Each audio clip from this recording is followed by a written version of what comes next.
This is our sporty comparison episode with a lot of Audi RS vehicles.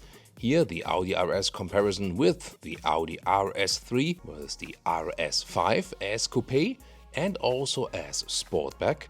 Then the Audi RS6 Avant, the estate in this comparison, and the Audi RS7. Moving on to the SUVs with the Audi RSQ3 and the large one, the RSQ8.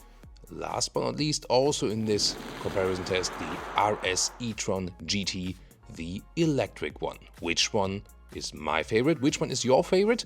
Let's dig into the details. Let's go!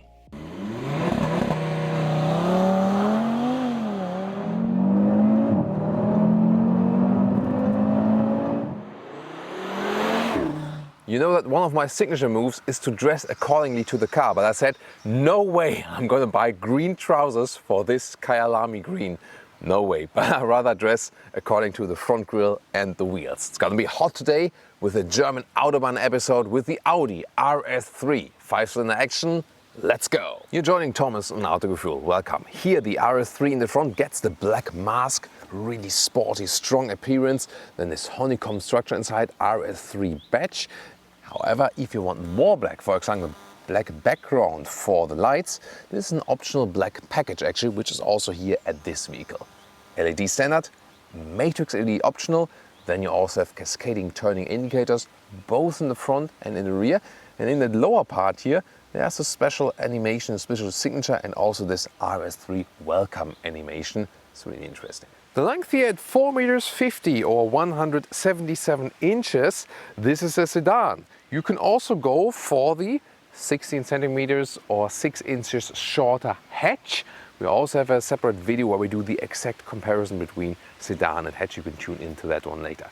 The sedan has the advantage that it has a little bit more length and more weight on the rear axle, which is actually even a little bit better for driving. 19-inch wheels are standard for the RS3 here in the black styling, also together with more black accentuations.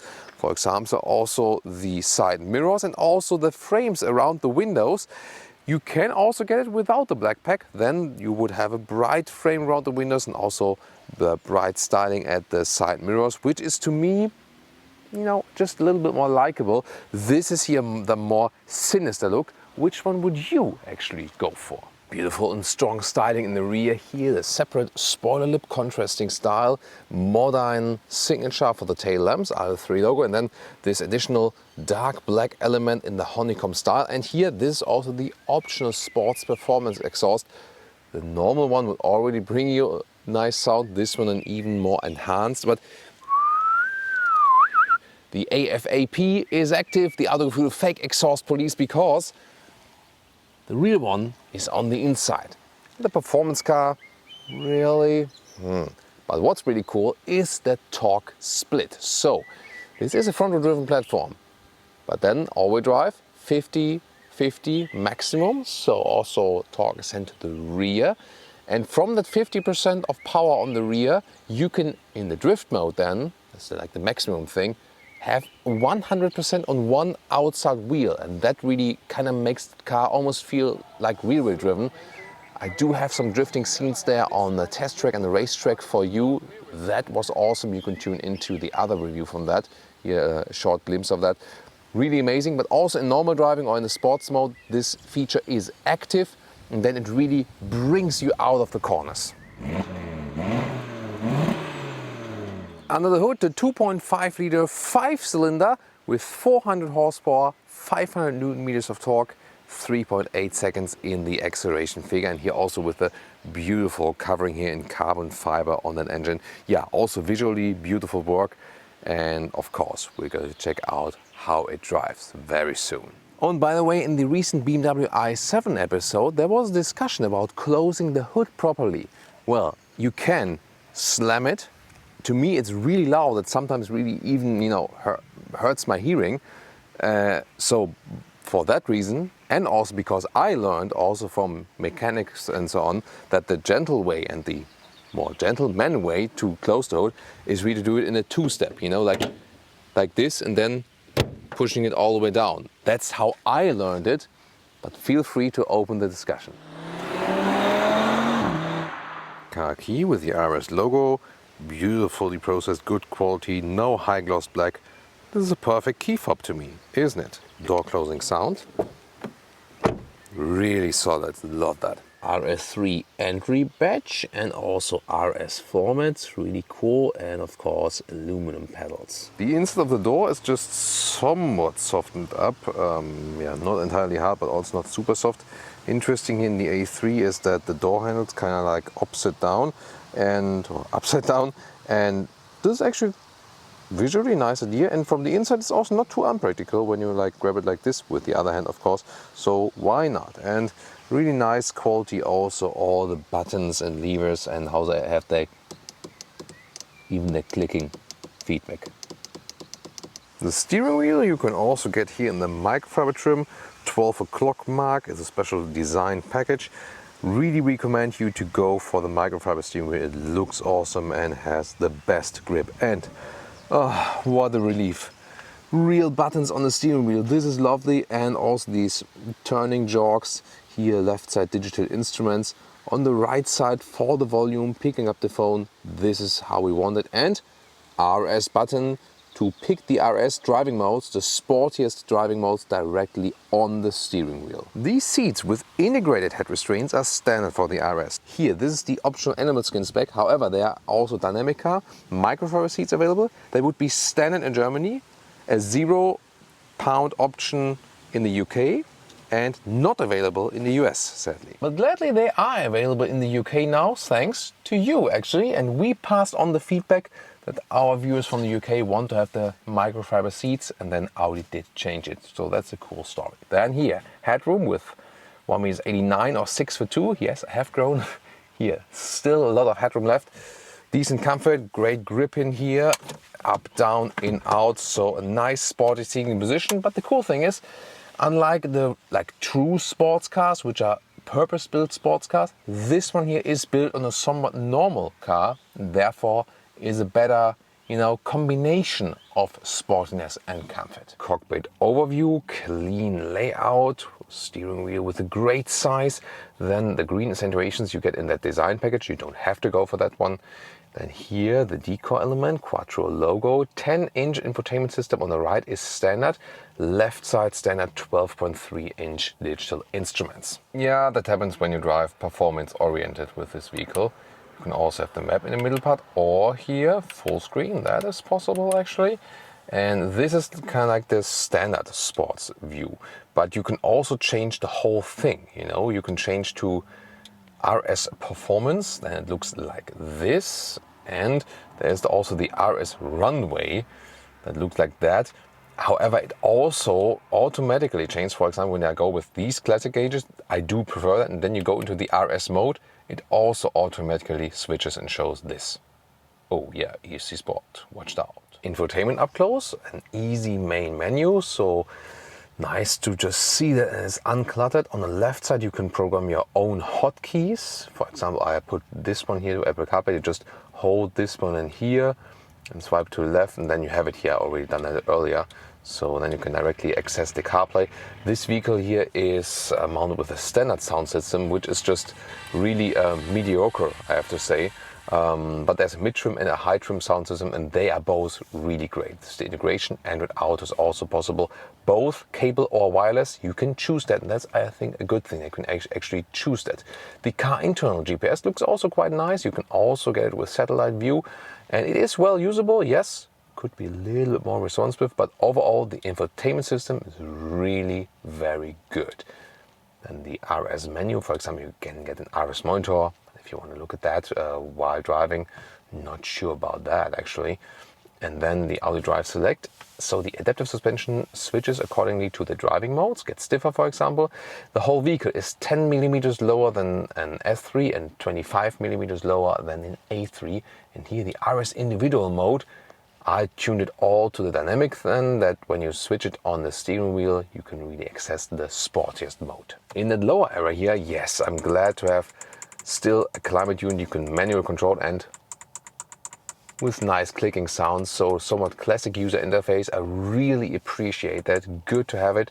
Also in the lower part you can select here the driving modes, but usually you would use the RS button. It's still easier to use. And in the very low part, inductive charging pad for your phone or 2 USB-C chargers. Cup holders are adaptive, but also can be, you know, you could make this open area here. That is possible. The armrest, leather cover, and very well attached underneath, more space. In the rear, hardback at the inside of the doors at that price point. Really, styling wise, also cool. Here, more or less a single seating setup. The bench itself is also quite comfortable, but then again, I'm really cramped in here, especially with these sport seats. Can't have any legroom left when I'm sitting in the front in here. So for tall adults, it's really not that good. Headroom wise is also a problem, especially when the sedan roof is falling down. Somewhat fit here with the relaxed spine, but overall not a good result as for that one. Also huge middle console, 2 USB-C chargers, but moving around in here in the back is not that easy. And when you fold this one here down, you have cup holders, but that's cool. Great build quality with adaptive function. 370 liters for the sedan, 325 for the hatch. The advantage here of the sedan is that you have 95 centimeters in trunk length, or 38 inches. That's better than with the hatch. And here the width, 1 meter or 40 inches almost. Just the height here, that is then limited with the sedan with about 42 centimeters or 16 inches. In the hatch you can easier load things in and out, but here you have more length. And by the way, the battery is placed right here underneath. Another advantage then for the weight balance. Welcome to Thomas's Performance Driving Lounge on the German Autobahn today with the Audi RS3 in that new generation 5-cylinder performance, 400 horsepower, and already sporty as it is, but now RS mode. Ooh, the sound goes up, everything tuned to maximum sportiness and with your motorway acceleration, but safety first, of course.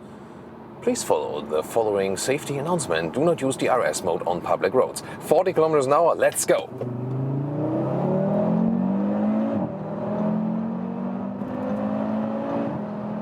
$150.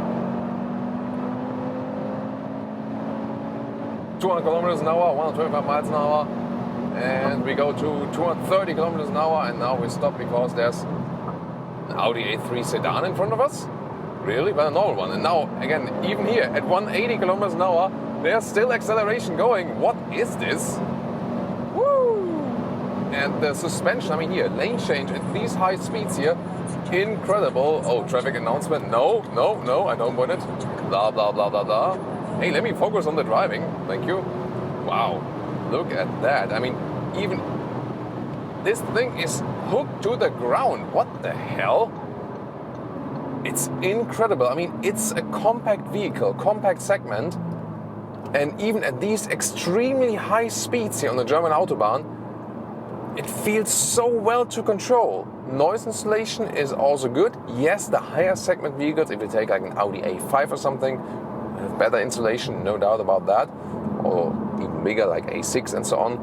That's not the main focus of this vehicle, but I mean, it is so extremely well to control. You drive 200 kilometers an hour or 125 miles an hour and you feel like, oh, it's a piece of cake, so I could still do anything with the car. I don't get nervous at all. And now these lower speeds, I mean, feel almost boring. Let me turn down that window.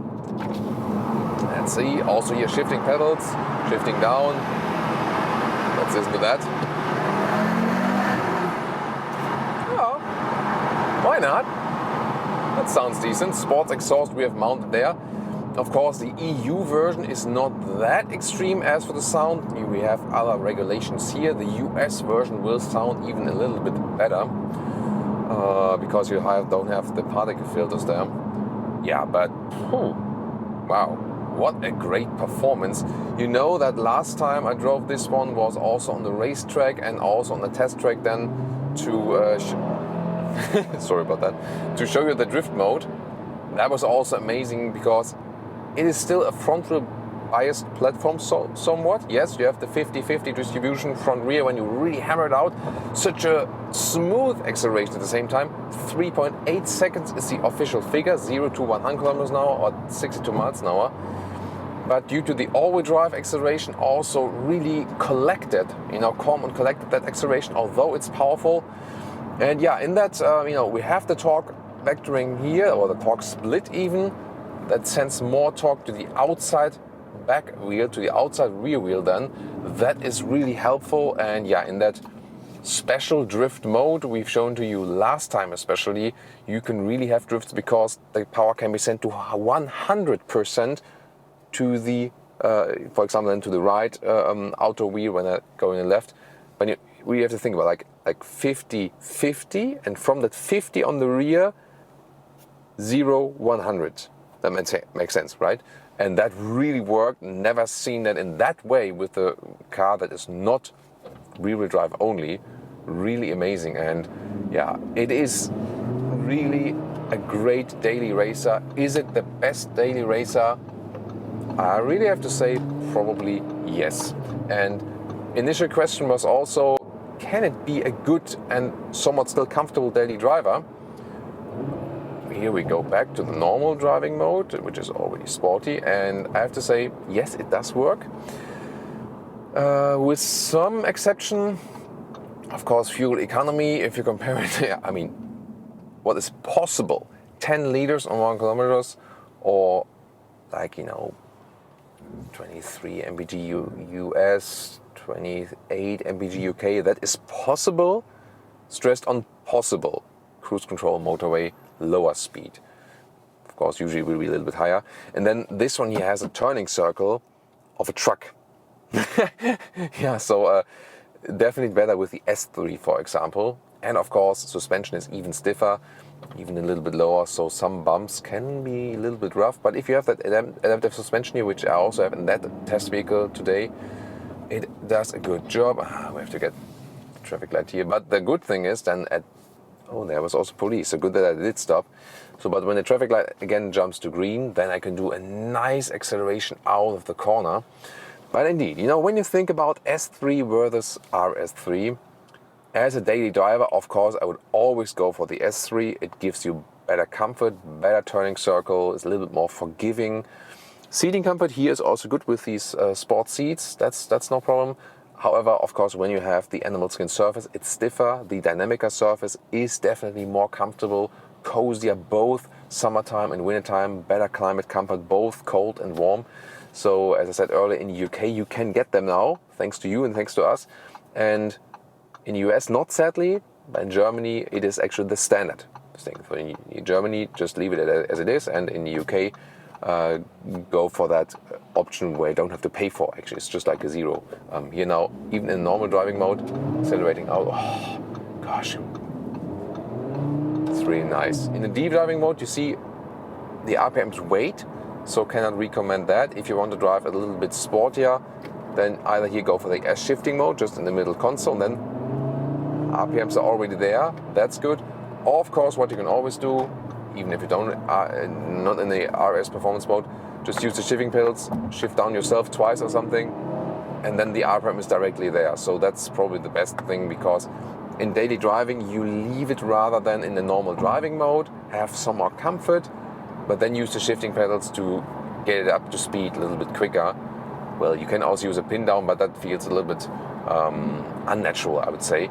You can also use the cruise control here, setting it on the lower stalk column here, and this also has an active lane keeping assist, you see here. It's not too obtrusive, so you can drive it with that one on that. I mean, you don't feel like, oh, it's like intervening too much, but here it does work. And now it says lane departure warning. Thomas, don't do that, just for demonstration purposes. Of course, it's meant to keep your hands at the steering wheel at all times. We now do one more acceleration, RS mode once again. I've set the individual mode that I have everything tuned on the sportiest tone. That's cool. There's different visualization. You've maybe also seen that already, and I like the more classic visualization. What about you? Also showing that in the interior. Now 80 kilometers an hour. Let's accelerate.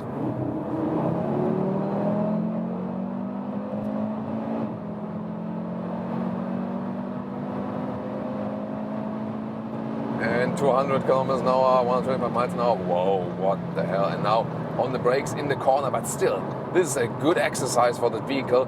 How calm and I can't believe how settled this car is on the road. This is so, so clearly segment best. I'm really amazed by that. Wow. So it is one of the most fun compact vehicles, one of the most sporty compact vehicles, if not the one. Wow. This goes further, and now we're almost 250 kilometers an hour, which is, so 250 kilometers an hour, 155 miles an hour is the usual maximum speed, Vmax, for the normal version of the RS3. And then this vehicle here has the top speed unlock. Who cares, seriously? Or to 280 kilometers an hour or 174 miles an hour. And if you have this RS Dynamic Plus package, then you can even go 290 kilometers an hour or 180 miles an hour. But seriously, I mean, I also only drive so fast now once, you know, in a while for testing purposes. Usually when I'm on the German motorway and have freeway, yes, I drive quickly, definitely. I do enjoy that and I like that, but always safety first. Keep a lot of distance to the car in front of you. That is the most important thing you should do, actually. But I never go more than 200 kilometers an hour on the private note. Just here, like, okay, one acceleration here for you guys. I know you enjoy that. Testing performance of the vehicle, checking all the safety things. Usually, for me personally, I rather, you know, go like 160 kilometers an hour max. Sometimes when the road is really empty, 180 kilometers an hour. And that's it. So rather around like the 100 miles an hour mark. That's more than enough that you can stay on the left lane and you can just drive straight. Hardly anyone is trying to overtake you. You don't have to overtake anyone, basically, you know, that is not on your lane. And you're just like staying on the lane and can just focus ahead. So there's also rather for me a safe thing to do. It is better actually than switching all the time. So switching lanes is the most dangerous thing you can do on the motorway at high speeds.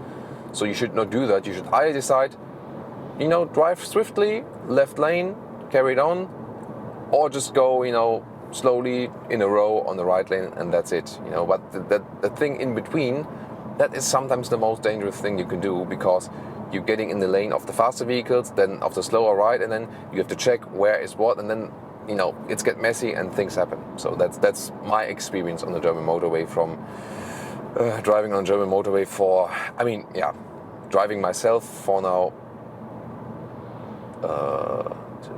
12. I'm not that good in calculating in my head actually, and I'm sometimes I even don't know my age. So how long I've been? 18 years now on the German motorway, yeah. So myself, and before that, of course, I mean, when you're a kid in Germany, you grow up being on the German motorway. I mean, like with your parents and so on, and say like, "Come on, Dad, drive a little bit faster, drive a little bit faster." I remember that, you know, that time in our Mercedes VW123. Sorry, not VW, in a Mercedes W123. Yeah, crazy, yeah. W123. So that kind of like pre-E-class thing. My dad is going downhill, and I was like, come on. It's the first time I was driving like 215 kilometers an hour, like once, you know, the bit of backwind and downhill. Yeah, I think it had like a 4-speed automatic transmission. Amazing experience. No seatbelts in the rear. Of course, at that time, no one was caring about that, you know. So, well, of course, really dangerous to do that, definitely. So, back to the vehicle here. Sorry, yeah, I think that these stories are really awesome. And when you have a car like this, you always, you know, remember some Autobahn stories. But for me, it's always important to keep safety first. Audi TT in front of us, also such a beautiful vehicle. They will not build it anymore, actually. So, this is kind of like goodbye. Here now, this is a daily racer, a very good one. I so much enjoyed driving this vehicle. Alcantara steering wheel. Here with the microfiber, best choice you can go for that one. Also, when you have a private vehicle, you can go to a specialist and have that one done, you know, as an aftermarket thing to your normal vehicle, which maybe has an animal skin wrap. And you do enjoy that every day. Some people say, you know, it takes too much care and blah blah blah. You enjoy it every single day, both summer and winter time. It stays warm in winter time. It doesn't get sweaty in summertime. You just have the perfect sporty grip. It feels great. You just enjoy it every single moment. Go for it, no matter what. That's my take on microfiber steering wheels. So here now, countryside road. it is comfortable enough suspension-wise, especially when there are not bumps in the road. Yes, when there are some potholes, then you do feel a difference to the Audi S3, where it gives you more comfort. That is something to be considered. So yes, I'm sticking with my opinion. Get the S3. Basically, that's my tip. The RS3 gets this, this fascination. And if you want the sportiest in that segment, it is the way to go. But moving it day to day, I would always go for the S3 and also save a lot of money. If you think about that, this vehicle here, with all the extra equipment in it, and it doesn't even have the biggest sound system. How can you spec such a vehicle, put the animal skin seats on, but then don't go for, there's like a 3-level sound, like the bass, mid-trim and highest trim. Come on, we all love to hear music in our cars, right? Even if it is a performance car. Why have you put the bass sound system here? Why isn't at least the mid-trim standard for the RS3? Come on, guys, really, Audi? Yeah, but still, this car then ends up at 80,000 euros or dollars, and the hell? For an A3 Audi? Yes, it's an RS3, but still, come on.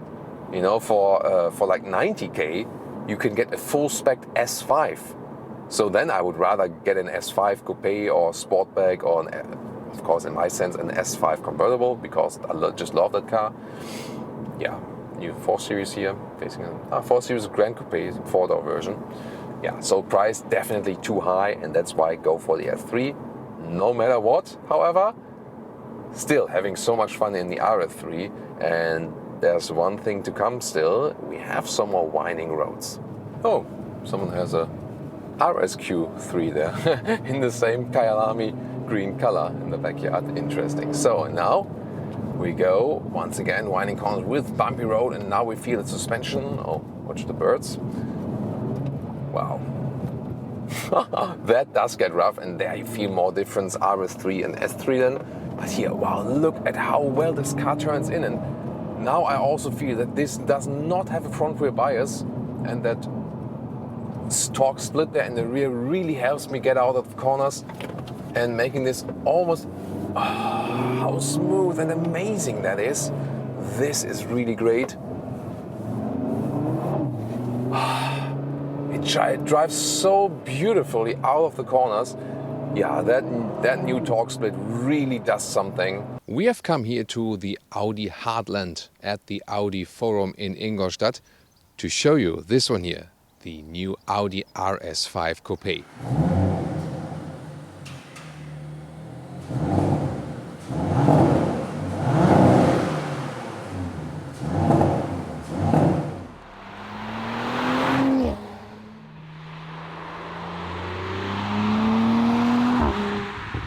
In general, the grille has been made wider, and also you can see the honeycomb structure here with the high gloss black. And then this Quattro citations from the former Quattro models, and this is also then equipped with the RS design package, also with carbon fiber. So we have a carbon fiber lower spoiler lip right here, high gloss black right there, and the headlamps, they would come standard already with matrix LED for the RS5, but then optional, yeah, they always offer something optional. Then there's optional the laser light, you can see here, and when you pick that one, you also have the dark background, this dark tinting, and this is of course even more impressive. And you've already seen it in the intro, there's a very impressive light signature both in the front and in the rear. 4.72 m, 15'5" or 186 inches is the length of the Audi RS5 Coupé. Today I'm entering from this side. You can also get it as the Sportback when you rather want 5 doors instead of the 3 or 5 doors, or 2 or 4 doors. It always depends if you count the rear hatch as a door or not. Yeah. But back here to our Coupé for today. You start with 19-inch wheels. Optional these 20-inch turbine wheels in the black style. Of course, even darker look. Then you have the RS5 badge right there.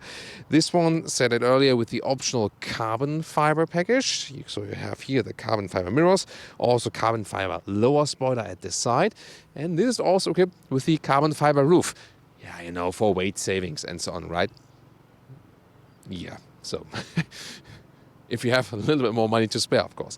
Then also another option is in the front we have the ceramic brake. This is about 6,000 euros extra. Yeah, but next to that, Such a beautiful vehicle. Look at that. The styling here in the rear, round coupe style and massive strong shoulders. So, but on the other hand, it's not so complicated design, so the simplicity still makes it beautiful. A very impressive rear. Well, some say that the A5 is one of the most beautiful cars with Audi, and I think I have to agree. Even though, you can argue about if it's even more beautiful in an elegant style or if it's cooler in a sporty style.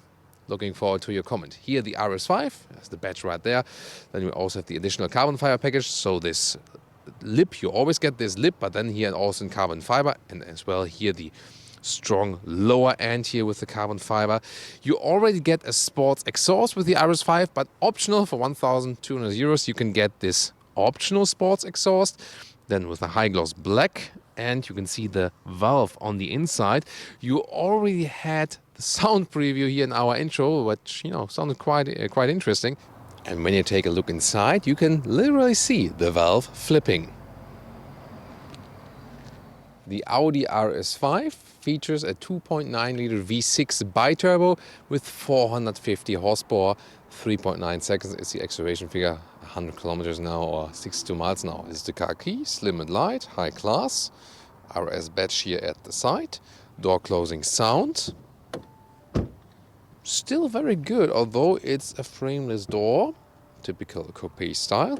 Inside of the doors, we have nice Alcantara surfacing here, and then carbon fiber inlets and soft touch at the top part of the door. Nice clicking sound for the buttons. Way to go.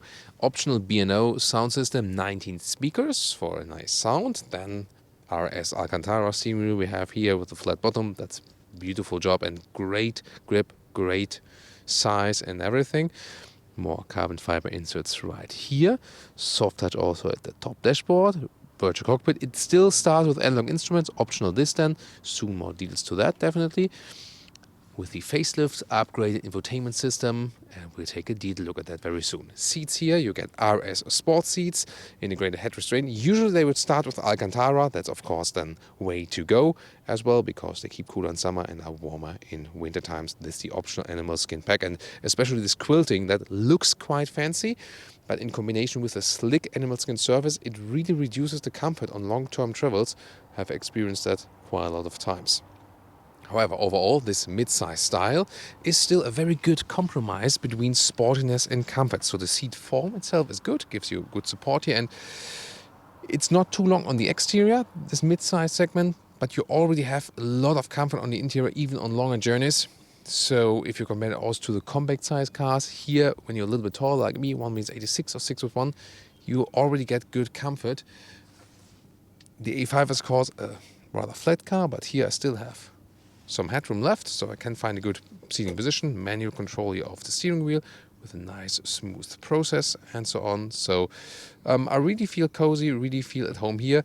It does feel a little sportier than in the platform brother, the Audi A4, because already the A pillar is a little bit flatter. And since we sit here pretty close to the ground, let me tell you something about suspension. Either you get a stiff fixed sports suspension as base, or the optional DRC, dynamic ride control, and that then is not an adaptive suspension either, but you have 3 different stiffness modes, so to say.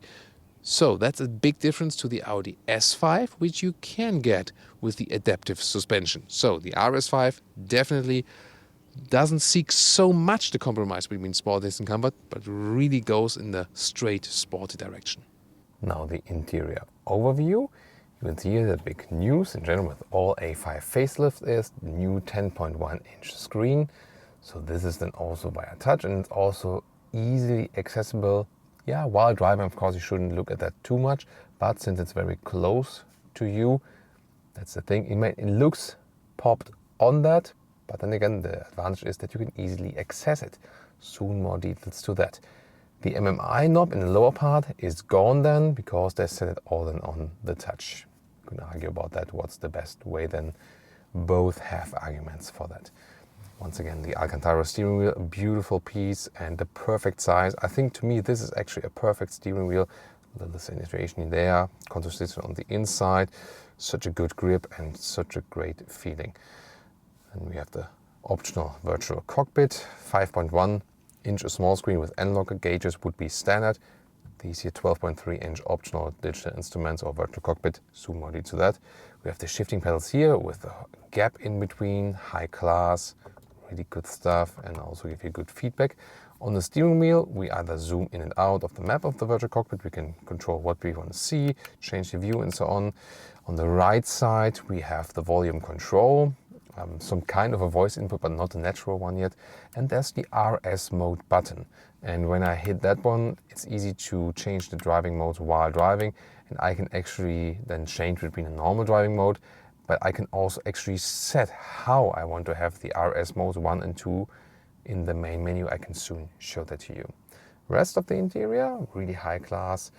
Again, the carbon fiber decal element, quattro sign, because this car, remember, it is all-wheel drive with a rear wheel bias. Then my favorite overall in the automotive industry, climate unit. So this is, by the way, not the base A5 climate unit. It's also, let's say, a sophisticated climate unit. You can go for optional, and then with a nice clicking sound. So great.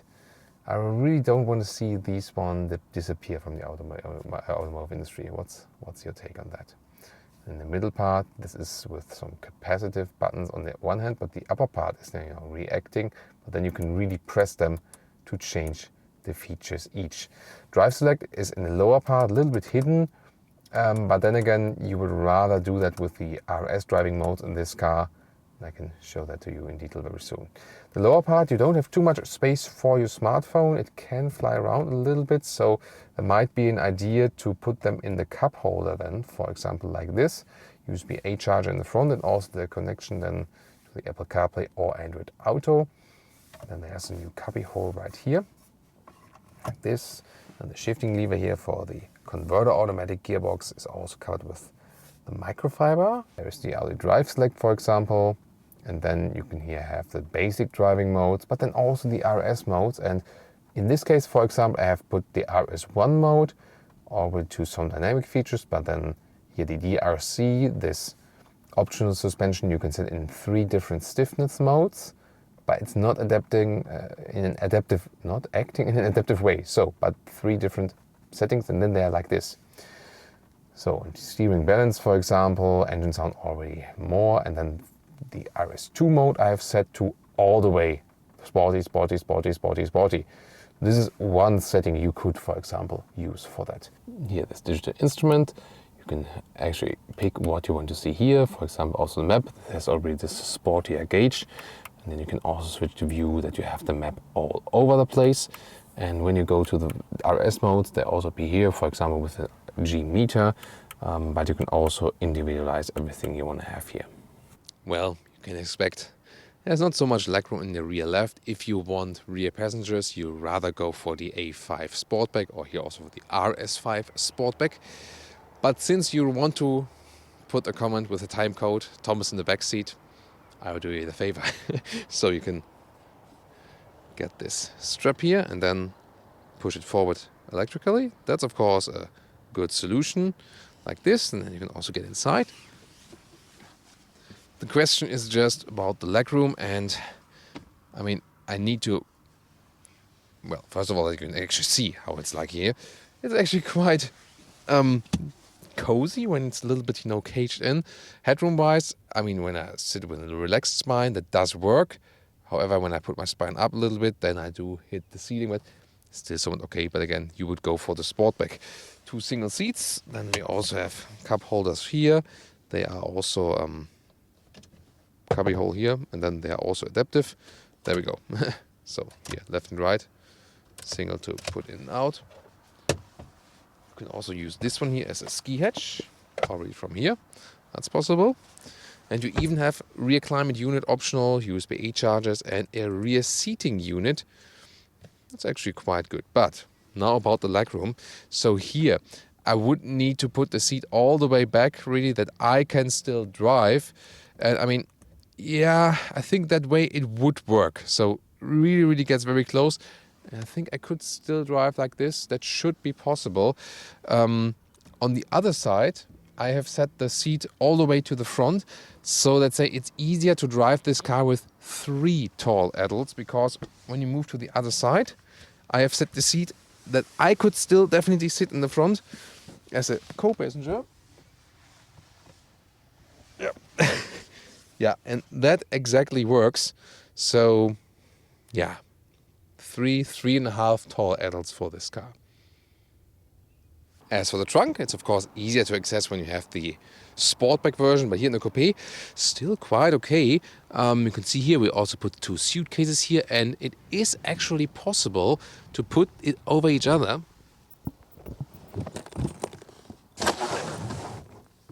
So that's actually a good surprise, I would say. Why not? And then let's put them out, and we can also show you something more, how it looks like empty. Below this cover you still have some more space, like this. It's just a car battery in the rear.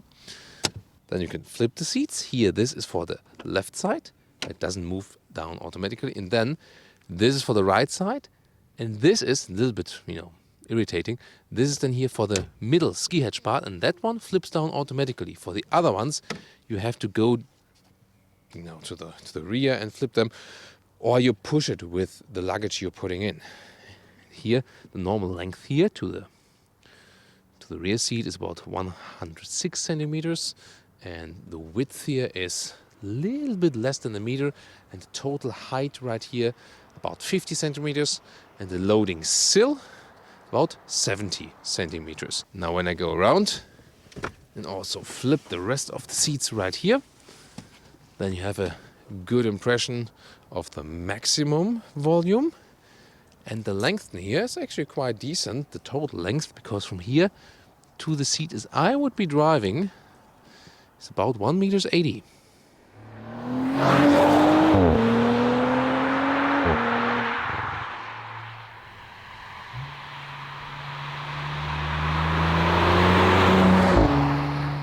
Welcome to Thomas's Driving Lounge with the Audi RS5 Coupé, and welcome to the German motorway. We'll get onto the motorway.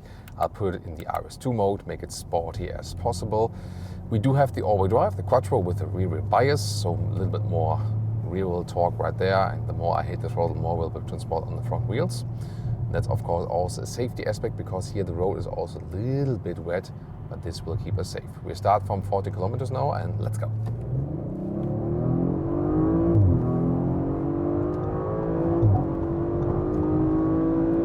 Plop, that's 160 already.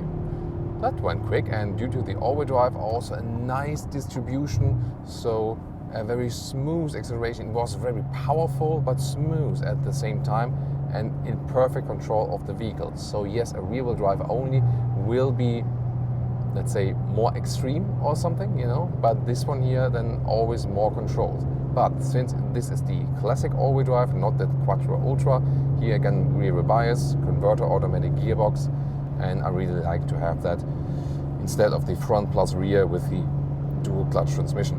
And what's also cool is, as soon as you go off the RS mode, here in the comfort mode, car shifts up, and here at about 130, 140 kilometers an hour, which is about 80, 85 miles an hour.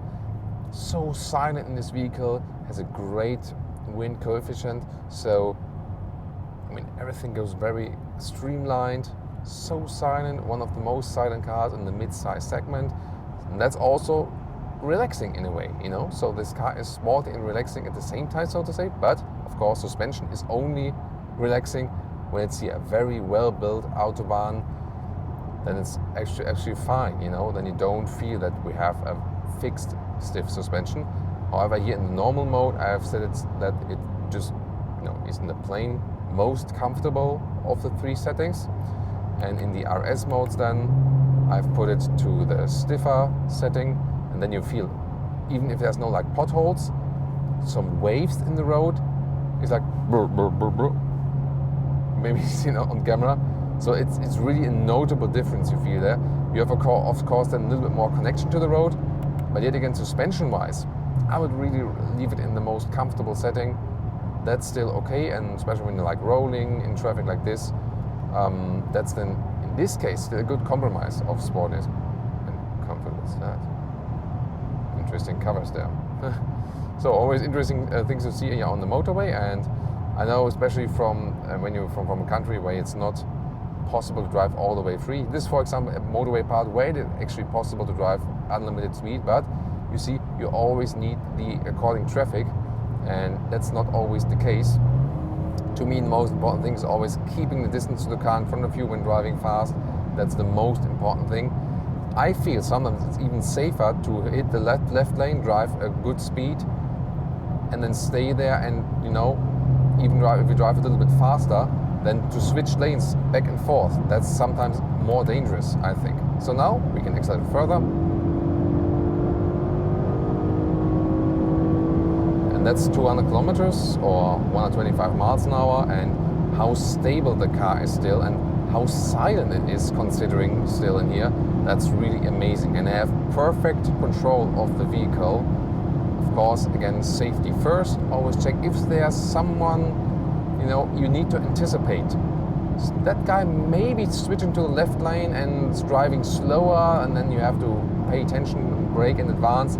That's why, and also you cannot underestimate how important keeping a proper distance is at that speed. You need to have that distance, and don't let anyone else tell you something, or when people are going in, then just keep another good distance. That's so important here when driving in higher speeds. And I'm really amazed, it's not the biggest car, it has not the longest wheelbase, but how sovereign it is already on the road. That's just such a great feeling. And I feel it really drives better with the softest suspension setting. I think it feels, let's say, better and safer and more connected to the road, actually.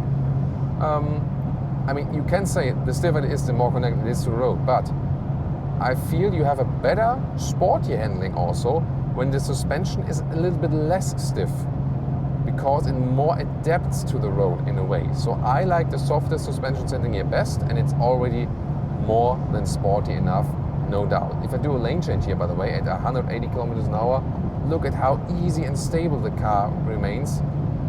Just so flawless. So it's such a great ride in this vehicle, and also definitely more fun than you would go a segment above with the bigger, like an RS6 or RS7, which are also awesome vehicles, no doubt, but this one definitely is more fun to drive. Yes, the segment below that is, you can say in a way, because of the smaller segment, like RS3 or something, could also be more agile when you're like on a tight track or something. Yet again, you lose comfort because you don't have so much space on the interior. And to me, as a tall person, I always have more comfort in the mid-size segment vehicles than in the compact cars. So for having the most fun and yet already having comfort, this then here, this size would be my pick. Although I have to say, I think I would be totally happy with the S5 already. But yet again, in the DRC most comfortable setting, so to say, I think that's still, still fine by me. Now here the speed is being reduced, and then you feel how silent it is here actually at 100 kilometers or 60 miles an hour. It's pretty cool. It's interesting that hardly ever happens on the German motorway. This sign here that the right lane is for trucks and the left lane for motorcycles and normal cars. So it's not a common thing to see that they do that. It's rather natural order which people usually do by themselves, but not that it's now happening a lot that you see this big sign indicating that. So, and since at the moment we cannot accelerate further out, let's set the cruise control. You can of course also get an adaptive cruise control, which is not the case in here, and that's of course a thing. This car here starts at 80,000 euros and does not include an adaptive cruise control. Seriously? That's disappointing, definitely. Other than that, what it has here, but also an option, is the blind spot monitor. But it's so hard to show you that in Audi RS5 because you need people overtaking you for that. And that hardly happens. I can tell you, it will appear here, light in the side mirror as a very nice integration for that and a good feature to have. Although here with the Coupé style, there's no such a blocking view over the shoulder, still a good feature to have. At least the AEB, autonomous emergency brake, that is at least standard in this vehicle, and yeah, I'm glad it is. It's also one of the most important features. The overall visibility is actually quite good, also to the rear. And again, as I told you, with coupé or convertible styles, you also have good side views, and this is still a car you can take it as an everyday driver, no problem. And then just adjust. If you want a little bit more comfort but still sportiness, go for the S5. If you want most comfort and pay less money, go for the A5. And then this one in here for the sportiest touch. And if you're really, a good leasing rate to spare, or of course buying this car with, without leasing, yeah, we checked the option list here, and I'll tell you the final price then in the conclusion. This will hurt.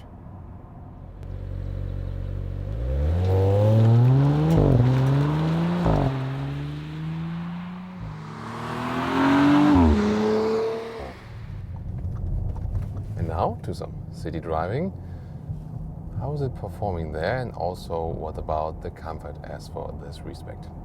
So when the road is even, you of course already feel the suspension is stiffer, but it's still decently comfortable because of this mid-size character.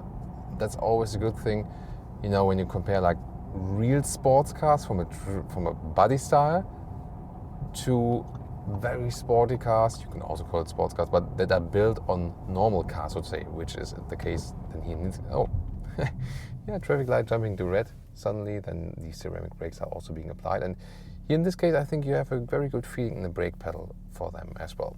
So back to my point is that I really like it when they take base cars and make sports cars out of it, because they just deliver you a little bit more comfort, and that's definitely good then also for everyday driving life.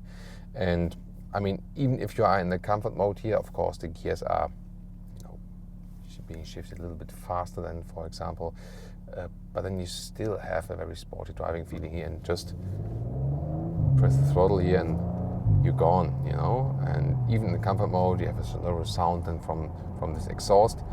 And you don't always have to use the RS modes. You can also then pick in the drive select, for example, the dynamic mode that is already a little bit more giving you the boost, and in the S shifting mode, for example, you can also leave it in the auto or comfort mode and then use the shifting lever to go to the S shifting mode, that is going again for this sportier shifting up later and shifting down earlier, or then again use the shifting pedals here if you want to do some overtaking or something. And just these everyday driving corners here, left side. I'm not crossing the light with the red light, by the way, because the right green arrow was giving me the way. This is so much fun. This car is so great in the handling. The steering is so precise, one of the best steerings there is. There's no dead zone area, and the car is not leaning at all. Wow, this is so smooth. You can drive a perfect slalom. It's like, imagine a line in your head and the car automatically follows that. That's really very, very cool.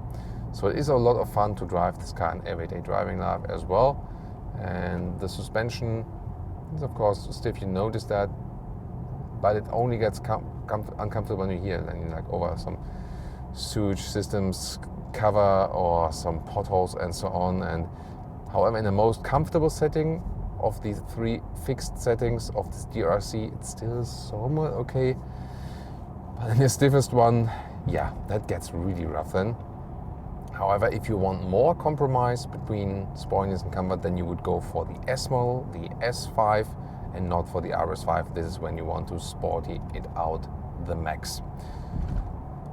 So again, the handling and the steering, I think, is the best one. And this mid-size car concept, once again, is a nice thing in between. You already have a little bit more space and comfort, but the car still feels lighter and more agile than, for example, when you imagine now an RS6 or an RS7, which is just heavier and bigger and so on. The wheelbase is longer. This one here still feels so agile and pretty cool. And also, if you want, it's really calm just when cruising around the city because of the great noise insulation and so on. And the sound is also rather subtle when you keep it here and here in the comfort mode. course this one is then different again when you pick it in the RS modes which you can then individualize. But I always feel like just doing another slalom, that's probably also one of the things this car is actually best at. Nevertheless, you've seen on the motorway is also actually good for just running straight and even at higher speeds. When you compare it to the competitors, I've still found it a little bit more comfortable than the 63 models by AMG. In this case would be C63, so a little bit more balanced, I think.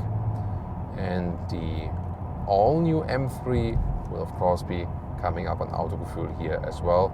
If you watch this video here at a later stage, so later after it was published, then maybe it's already online, that video, and you can also put it in the YouTube search. If you, by the way, searching for any review, always use YouTube search Autogefühl BMW 3 Series, also, you know, to compare something. You can always do that.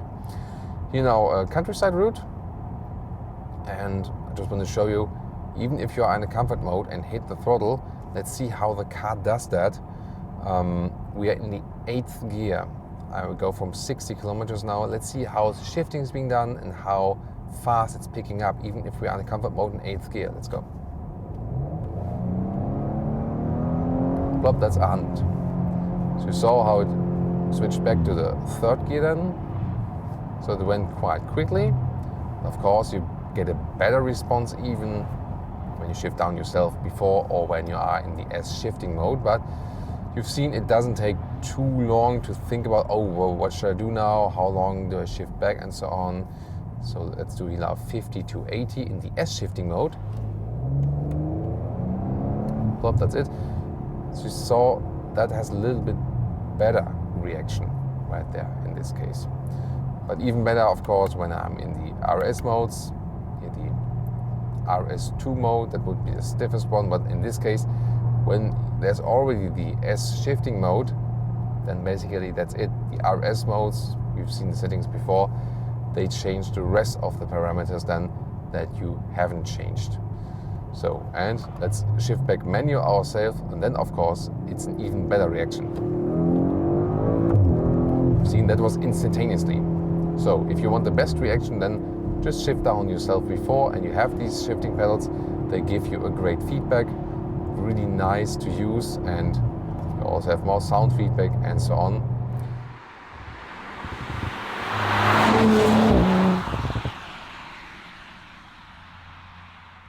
And about the fuel consumption, when you really keep it calm or like cruise control motorway and so on, you can score some decent consumption figures, like 8 liters on 100 kilometers, so would be about 29 mpg, 35 mpg UK, 29 for US.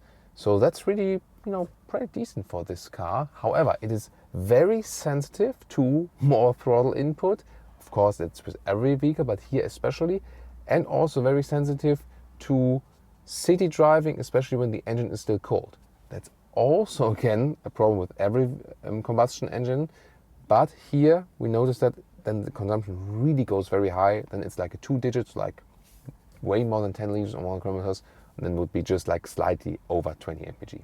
Here on our channel, the #1 priority is what you want to see. And you want to see the Audi RS5 Sportback. Yeah, that's why we have it here today. Let's go.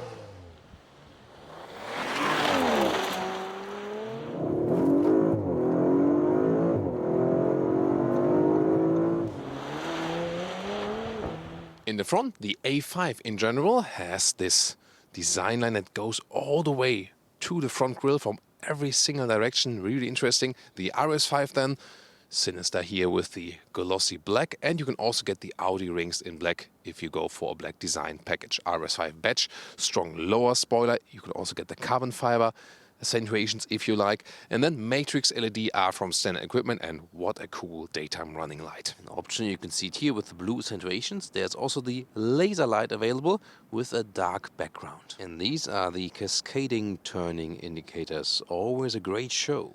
Guys, this is one of the rare occasions where the car does not move, where the camera does not move, but you could leave the picture for 10 minutes and it would still be beautiful. Enjoy the length of 4.78 meters, 15'7" or 188 inches for the Sportback. That means 2.5 inches or 6 centimeters longer in wheelbase than the RS5 Coupé. The Coupé, of course, and the two-door. Here the Sportback, the four-door version, but still with a very central roofline and strong shoulder area. And I'm not sure if I'm the only car enthusiast who thinks about other things when seeing such a sensual and sexy shape of a vehicle. Okay. I don't know, it's a little bit weird, but maybe it's the same with you. RS5 badge here, then lower area here with the carbon fiber spoiler in this carbon fiber package. We get 19 or optional 20-inch wheels. These are the 20-inch wheels in black, really massive styling. 6,000 euros extra for the carbon ceramic brakes in the front. Really cool. Yeah, in this segment you only get in the front, but trust me, that's enough. Then carbon fiber here also for the side mirrors, so a lot of cool design elements, black frames around.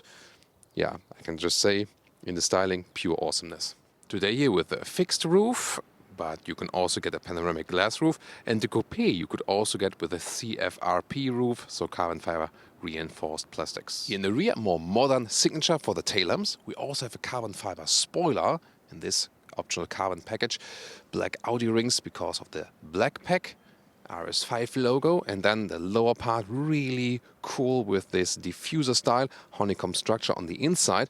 There is a sports exhaust as base, but this is the optional sports exhaust. You can see it because that's the black styling. Then there's a valve also on the inside, and you already heard some of the sound experience. Then, as for the suspension, you get a fixed RS Sport suspension or the DRC. It's a dynamic ride control, and this has then 3 different levels: stiffer, normal, or really comfortable. It's not adaptive in each mode, but fixed 3 modes, and that, of course, makes the riding at least a little bit adjustable. We also have it here today. And not to miss the cascading turning indicators here at the rear.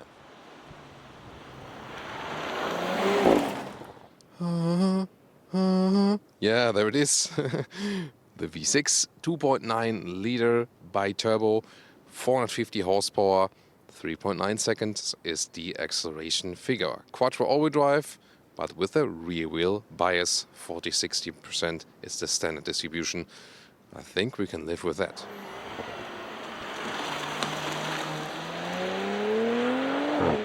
Door closing sound. Yeah, really solid for a vehicle that has frameless doors. Alcantara at the inside of the doors, then carbon fiber inserts here as well. Great build quality and lovely sporty features like these RS5 entry badges. And big RS logo on the floor mats. Yes, that's what we want to have.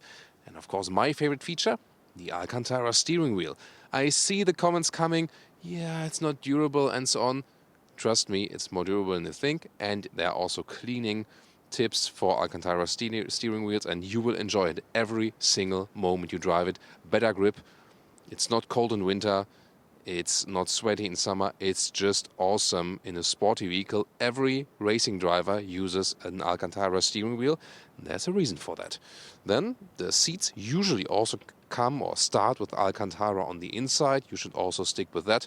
Here with this stitching or the special honeycomb structure, it looks somewhat cooler, but it's not that comfortable to sit on when it's from animal skin. These are the integrated RS seats. In an S5 you could still get one with separated head restraints. These seats are more comfortable. Here they are already quite stiff, but yeah, more or less okay. Now getting inside, and one of my rules when entering one of my vehicles is you always have to use a shoe tab to keep the floor mats clean. I'm always cleaning the floor mats like all over the place. Yeah, I know, maybe also weird again, but that's how I treat the cars. Then seating position here, when I put it in the lowest position with 1.86 or 6'1". Still leaves headroom. When you go for the panoramic roof, you have a little less headroom, but still sufficient. Steering wheel control, in, out, up, down, super smooth process. This is, to me, one of the most important details in build quality. When you adjust the steering wheel and it gives you a great feeling, you immediately think, that's a well-built vehicle. Yeah.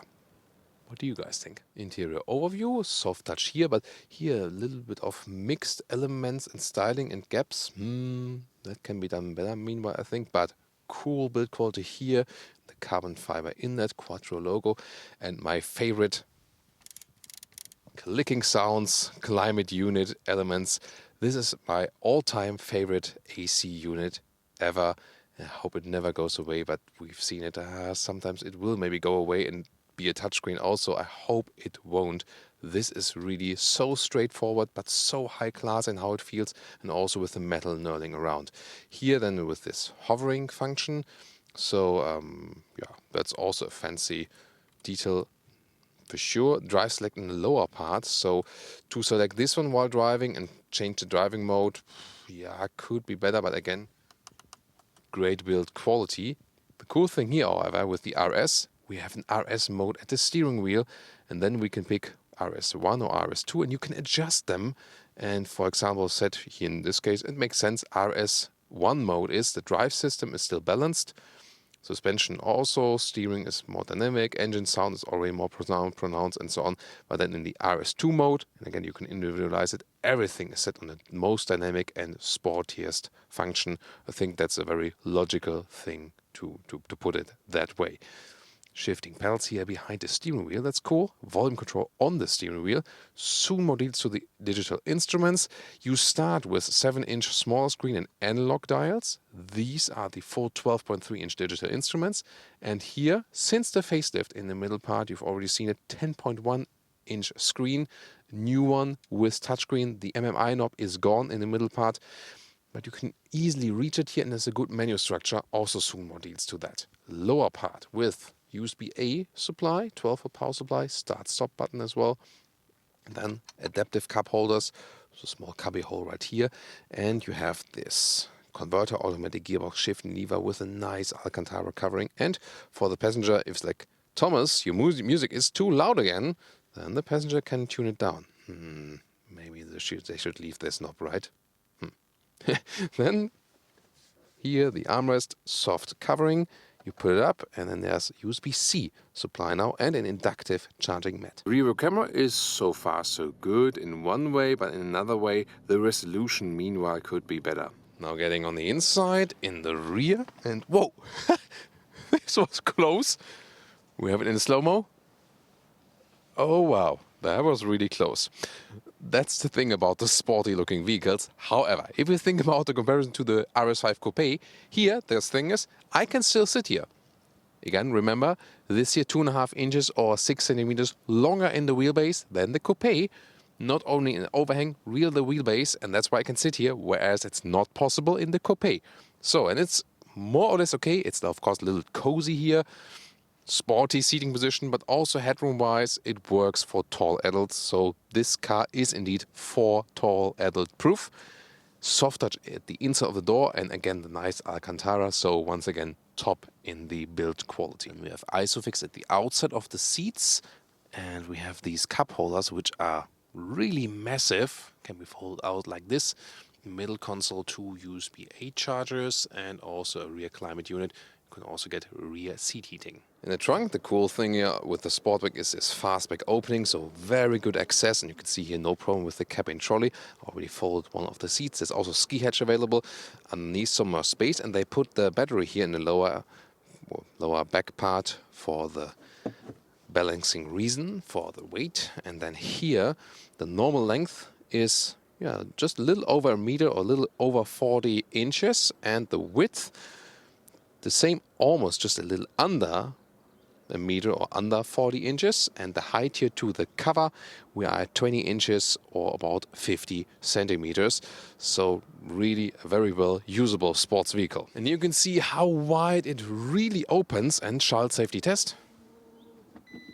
Yeah, that's also very well done. And here, once again, really very well accessible. Almost like driving in an estate. There is also the RS4 estate, of course. That would be, the other choice. But here I think a good compromise between coupe look and RS4 alike practicability. Welcome to Thomas's Active Driving Lounge with the Audi RS5 Sportback today. So in the comparison, the RS5 Coupé versus the BMW M4. Here then we can use the Audi Drive Select, but of course in this case RS mode at the steering wheel, and it's not too wet yet, so we can even use the RS2 mode. Of course, please don't attempt, and we'll start at 35 kilometers an hour and see how it goes.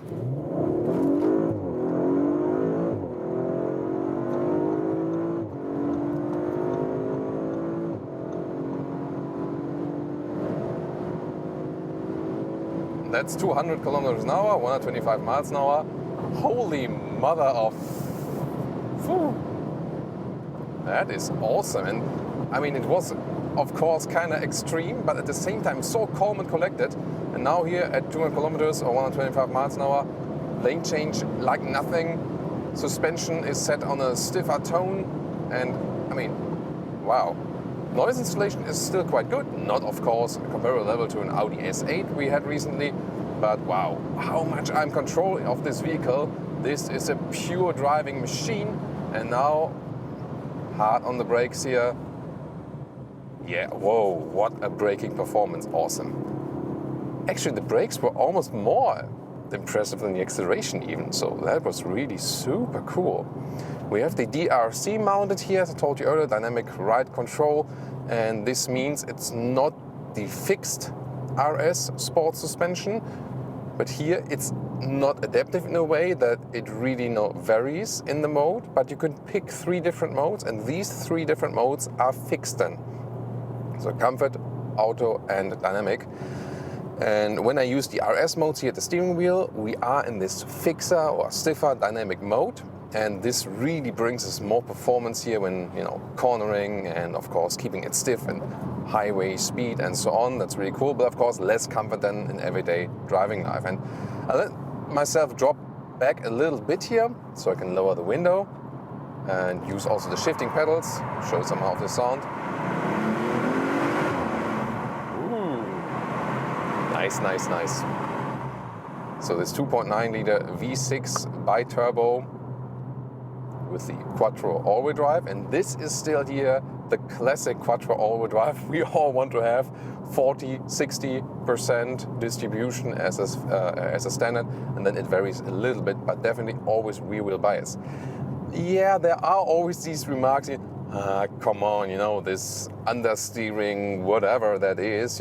Yes, there is a lot of power also at the front wheels, but to really feel an understeering with this vehicle, you have to put it on the racetrack, because otherwise the all-wheel drive will just help you to bring the power on the ground.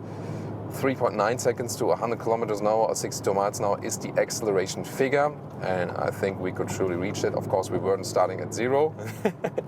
Yeah, every lane change is so much fun with this vehicle. This Alcantara steering wheel is awesome, and here getting off the motorway, we'll soon head on again.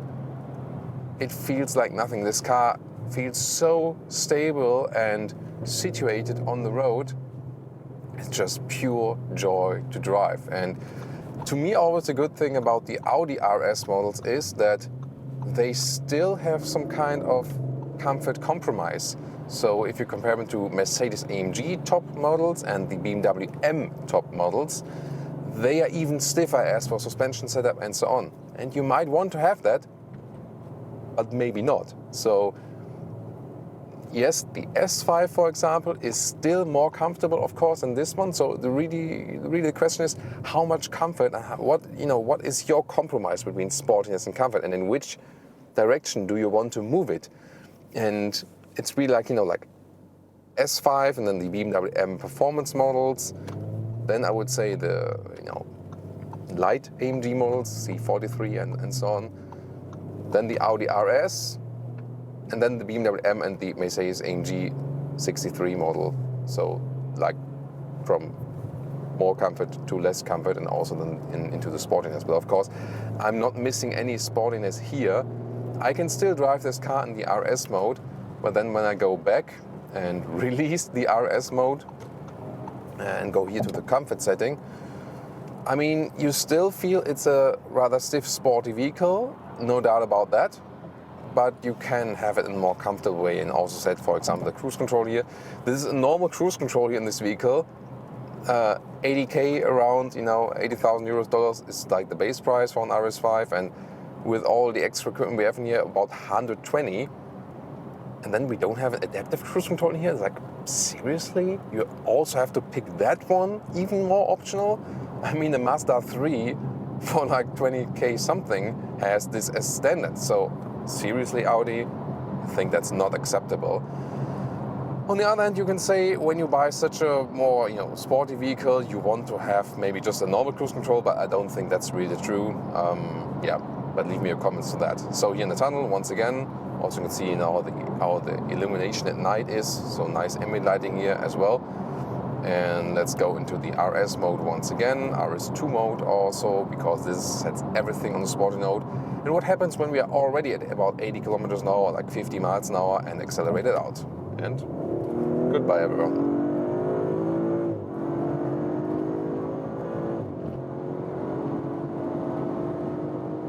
Hitting the red limiter, now I'm gonna stop it again, 200 kilometers an hour in the corner. Lane change once again. Rain is picking up a little bit, so I have to be careful.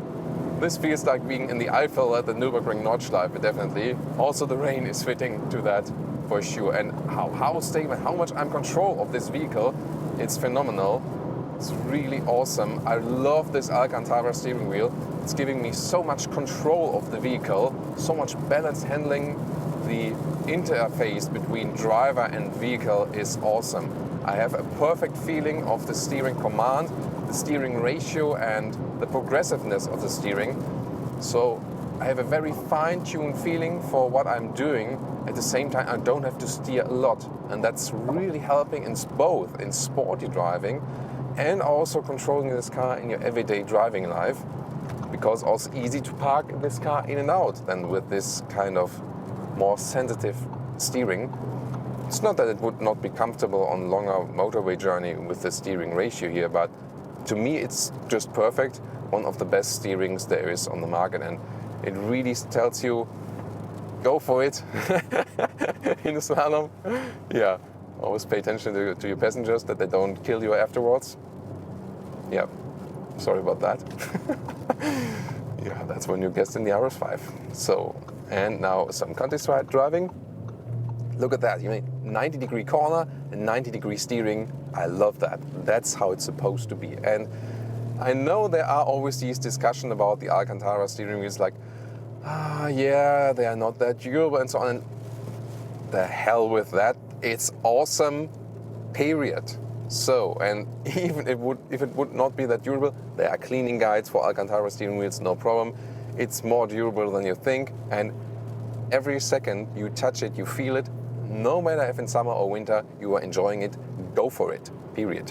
So now countryside driving, a little bit more relaxing. I can also, for example, release the RMS mode then, and whew, a little bit more relaxing right there, comfort mode for suspension.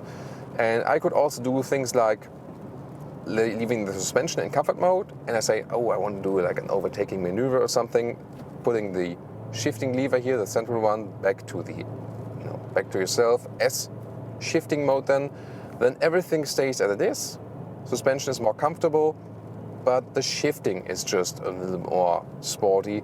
Gears are turned up higher, shifted down earlier, and of course, as I've shown to you, really nice shifting pedals right here. Go back yourself, maybe to second gear, and then whoa, and this plop from the sports exhaust. Yeah, even that sports exhaust is optional.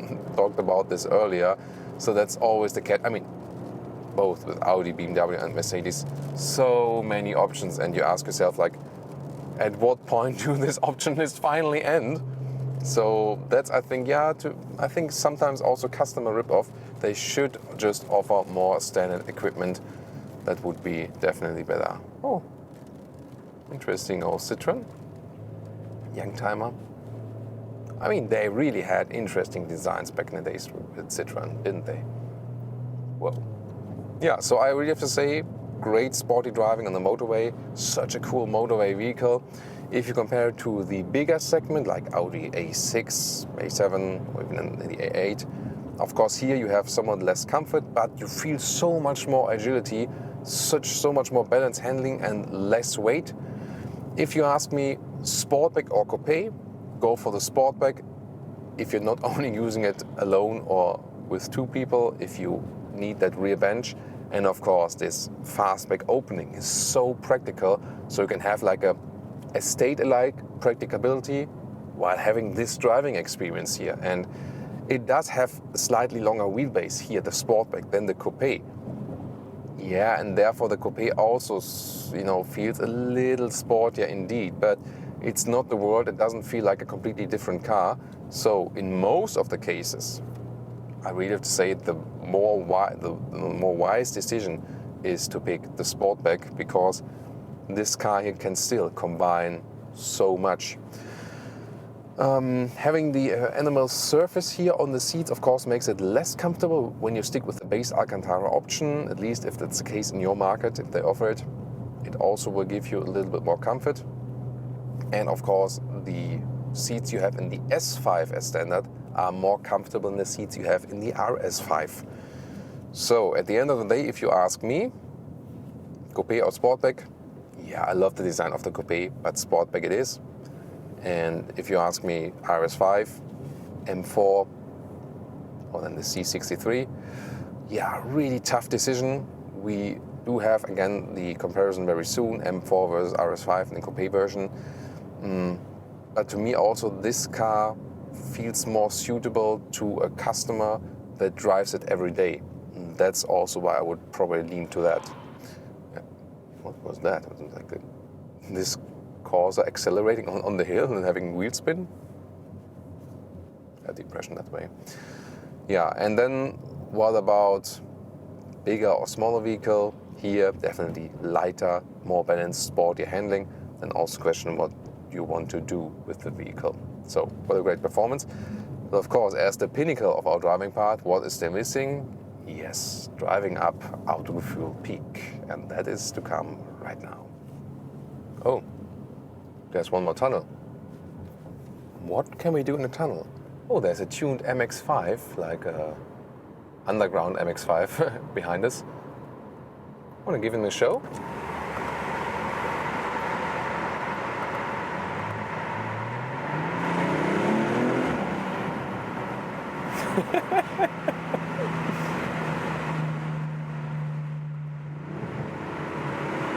Let's see if we get a response.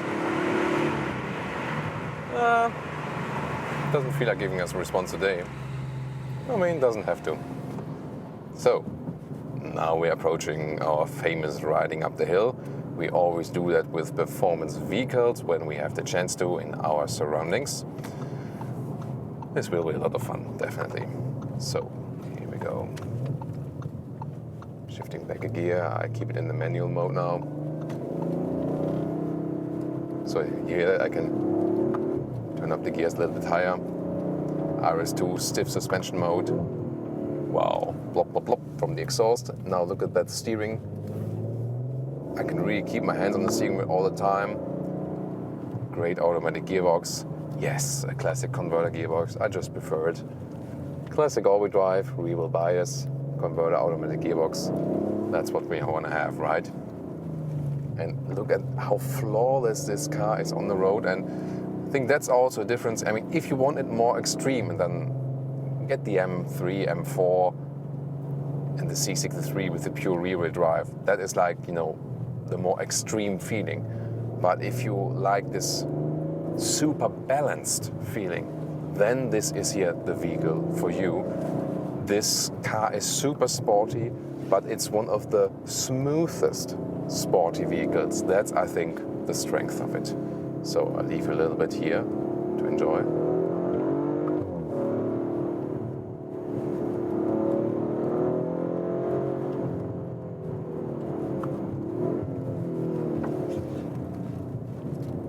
And now, how much understeering do we really get? Let's see. Little bit maybe, but I mean, still really cool. Of course, we cannot accelerate it out that much and then have like rear wheel spin, but still. Yeah, It's really very, very well done. What a joyride. What is the perfect vehicle for the German Autobahn? Maybe the Audi RS6 Performance. We have it here in two different trims for you, in Myth Black, everything blacked out, here also the Audi rings, or the new Dew Silver Matte, pretty spectacular matte color, right? We have it here in the rear. You can see the tail lamp signature, really textile alike. Audi has always followed this kind of like German Bauhaus design, whereas other went into the round directions. Then here we have it all blacked out as well. Here also with the black Audi rings. Performance exhaust here for the RS6. You can always see it when it is in black. And this vehicle also has the additional carbon fiber elements. And here this honeycomb style in the rear.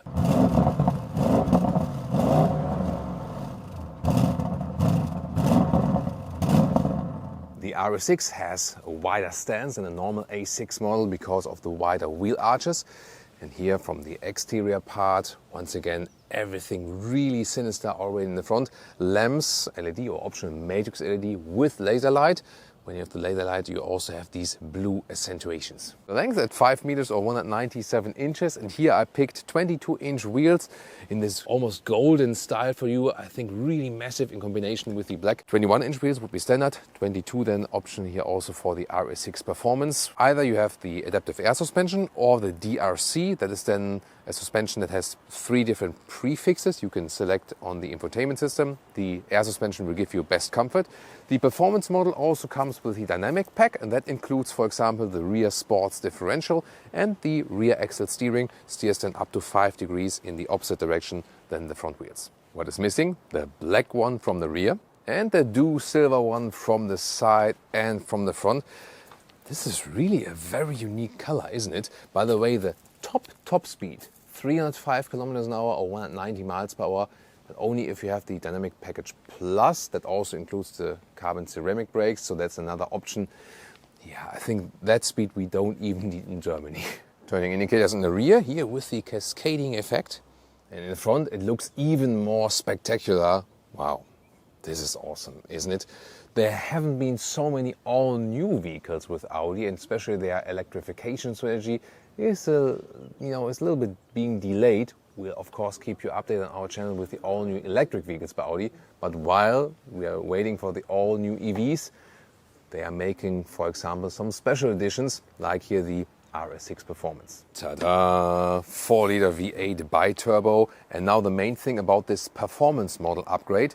So when you pick the RS6 versus the RS6 Performance, you get not only 600 horsepower, but 630 horsepower. And you move from 800 Newton meters of torque to 850. And the acceleration figure to 1 kilometers an hour or 62 miles an hour goes from 3.6 down to 3.4 seconds. By the way, is there the same engine underneath the black vehicle? Yes, of course.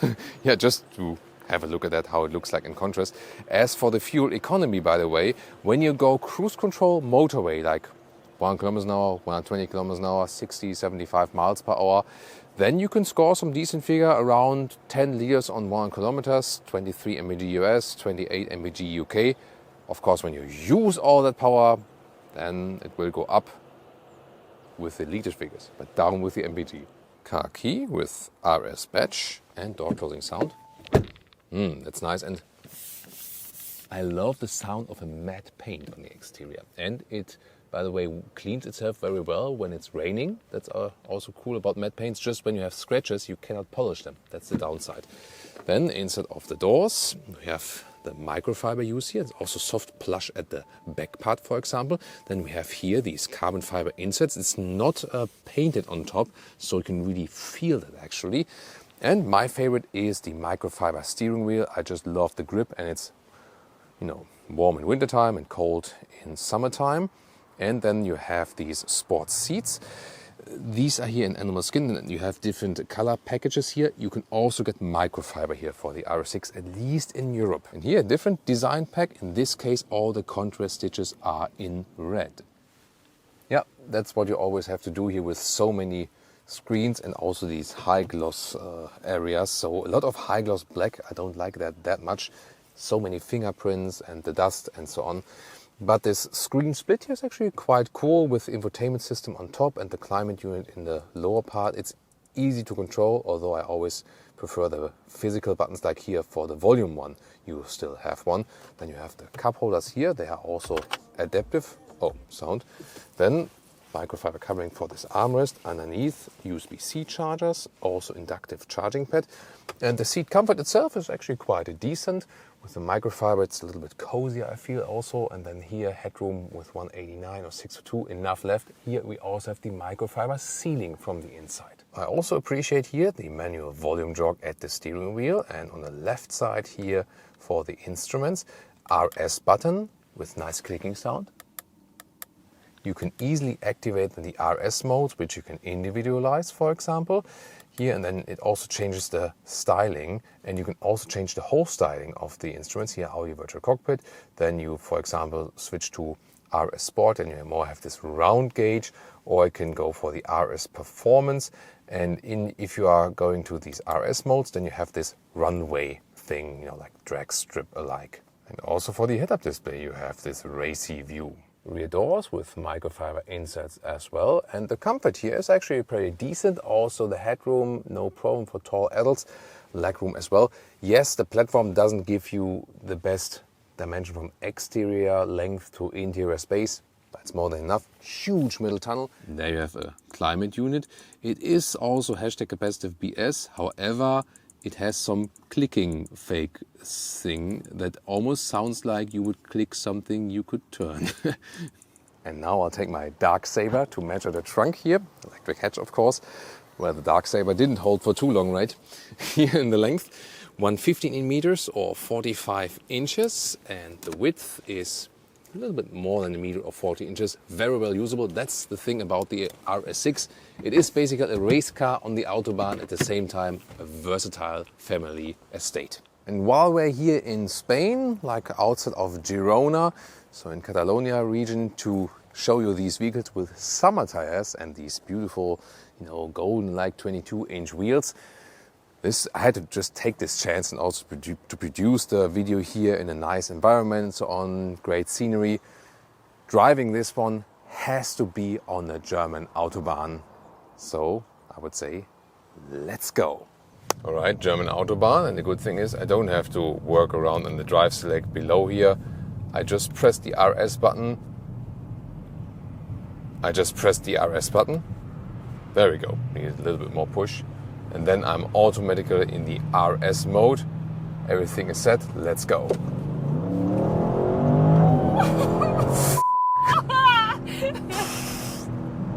Did I just say that? Sorry about that.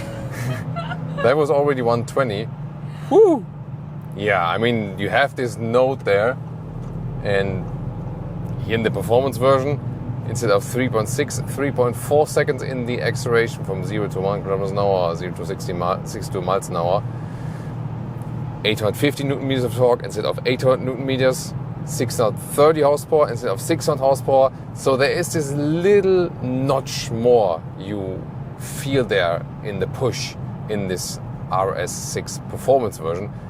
It's not that it would be a completely different vehicle, but this little notch you have more, by the way, talking about little notch, maybe see here this blue design package in this different vehicle we have here, 2,900 euros for this carbon fiber blue stitching and the blue seat belts and so on, and the blue contour stitches on the inside of the steering wheel. Yeah, that's what you can do then if you want to spend a little bit more money. And that was like 100 to 160 kilometers an hour, just instantly, and you feel that the the Lia meter is going all the way to the top. Yeah, that's I love that. But That's it's nice. Yeah, that's my favorite part of the video. Definitely. Wow. Alcantara steering wheel, or Dynamica microfiber. In this case, Dynamica is a different company. So microfiber steering wheel, also giving me the best control and grip. And I have said it here that in the RS1 mode, everything is set to the sporty mode except for the ESC. One more press, RS2 mode, then the ESC is also at sport. What I would not recommend here on public roads, and especially not when it's a little bit wet here. But actually you saw that the acceleration, not I would recommend you to repeat it at home, but here the all-wheel drive system gets the power to the ground so well. 40-60 is the usual distribution, 40% in the front, 60% in the rear. Up to 85% in the rear is possible actually with that all-wheel system, but it's like a standard quattro all-wheel drive and a little bit flexible, but you always have a clear rear wheel bias, but still hooking up so well. And even though it's kind of loud outside as for the noise, you know, with the water and so on, it's still such a relaxing ride when you have not set the RS mode. This is just the perfect Autobahn vehicle. You know, it gives you so much confidence, such a great stance on the road. That's amazing. And we'll soon switch the motorway and also do like a really nice corner then for that. And just being in the comfort mode, comfort suspension mode, look at that. Like a lane change is so effortless and it's so much fun. There's so much precision from the steering. You exactly know what you're doing here. Every small movement in the steering is transported to the road. At the same time, it's comfortable enough. At lower speed, the rear axle steering here plays a big role. So it has a relatively narrow turning circle, although it's a large vehicle and such a sporty one. I just love driving this one. It is, to me, one of the best Autobahn vehicles, definitely. Of course, I would also like to have the microfiber seats. That would give you a little bit both more comfort and sportiness at the same time. Not equipped with this very vehicle. You've maybe seen it here on the front hood. This is a third vehicle we have here, like the third different RS6 in that video. This one here is Floret Silver. Also a very striking color for this vehicle. And what is this meaning? Yeah, wasn't probably quite sure if to go right or left, but we'll stay here and now switch. By the way, if you want to use assistance systems, no problem at all. Here's separate store column on the steering wheel, and this one is also equipped with active lane keeping assist, and you can easily activate or deactivate it here with a press just with the left index finger, and that's it. And the assistance systems are really flawless, and the user interface is still so easy. You know, even though I control the temperature here on the screen, it's relatively easy. Now going back to the RS mode, yeah, I think the first time I didn't press it hard enough, although it did a clicking sound. And then here, switching the motorway, of course, I'm a little bit careful with that road here, but still hooking up so well. Wow, this effortless acceleration out of the corner. It really feels like nothing, and we're doing this corner here with 80 kilometers an hour, and it felt like you were standing still almost, you know. So awesome. You feel this flawlessness and this smoothness at the same time. And now we're doing the next acceleration on the motorway, a little bit careful and exiting the corner, going straight. Then let's see, no one is there, and we can hammer it once again. There we go. Holy moly. And that's 180 kilometers an hour. Wow. That's just awesome. I had to cancel that for safety reason. Let's see it further, but wow. And I mean, look at these conditions outside, and this vehicle is still performing that well. Most important thing when going high speed on the Autobahn is always keep enough distance. There are always some jerks who think like, oh, this guy is going slower, so I'll overtake him on the right, which is not allowed in Germany, and then cross again into the safety distance. You know, but yeah, you just have to ignore that and still keep your distance, because, as I said, going fast, the most important thing is keep a lot of distance, because there can always be something, you know, even if you're doing everything right, something unexpected can happen at any time. So this is the most important thing here when going fast. And I actually feel that going quite fast, but then, you know, constant and with enough distance is, to me, often safer actually than going a little bit slower and constantly changing, like overtaking, back again. Because when changing lanes, this is usually like two things that are, you know, most dangerous here. Changing lanes all the time and not keeping enough distance. These are like two main risk factors. This is like, you know, this shit is going all the time. I'm keeping the distance, people are not driving that fast, then you think, oh, I'm overtaking on the right, and then you know, crossing maybe just to the left and so on. Yeah, but Can't do anything about that. Only just hit the throttle when you have the freeway again. And even if you just slightly accelerate, you don't even feel the speed, because this vehicle gives you so much confidence, you know. And being this estate style, does it feel a big difference to the RS7? They're more or less driving the same and in the very same awesome way.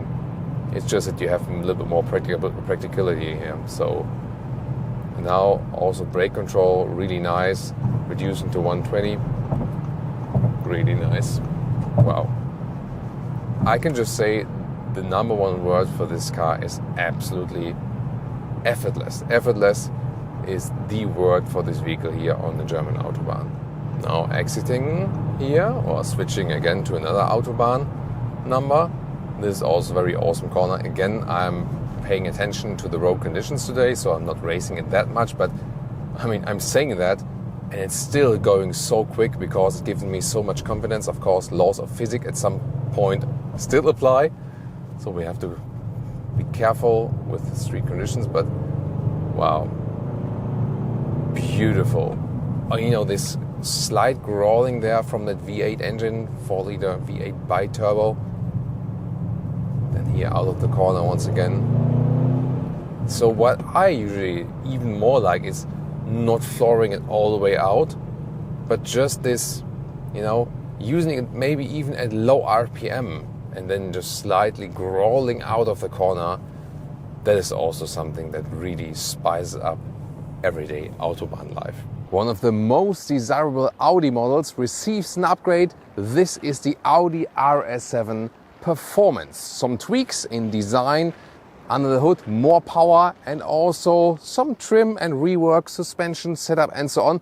We'll tell you all about it with Thomas and Autogefühl in 4K, full screen, full length.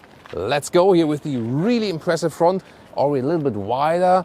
This RS7 than the standard A7. Here LED and optional the Matrix LED with laser light function, even available in the US, although the high beam range is a little bit restricted then. This beautiful color is called Nardo Grey, a very popular Audi color indeed, and it fits very well to the RS7.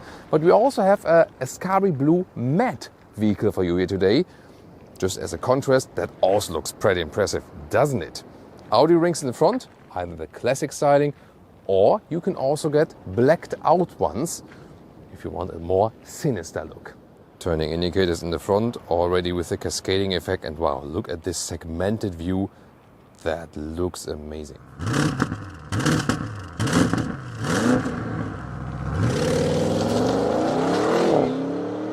Ladies and gentlemen, come closer to see the 4-liter V8 bi-turbo.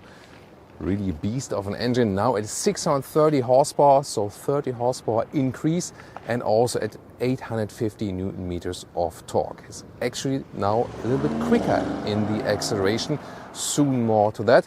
Already visually looks quite impressive, doesn't it? 8-speed automatic converter gearbox.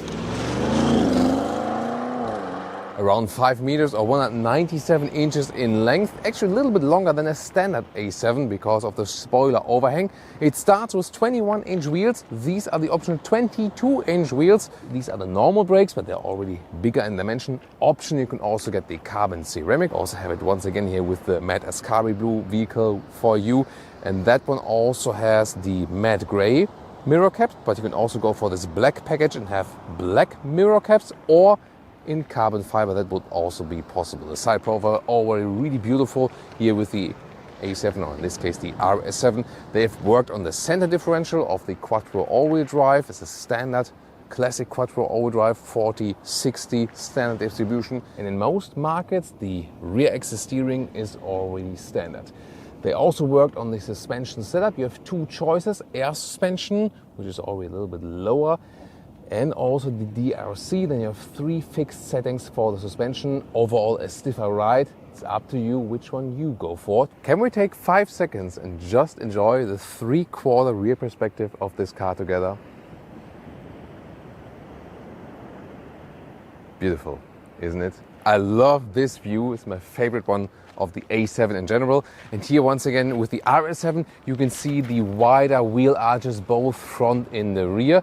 It's also the same here, of course, for the performance model. This one is equipped with the optional sports exhaust. You can see when you have this black tip around, inside then a split, and here then the black contrast to the Nardo grey color. The light strip goes all the way through, pretty cool.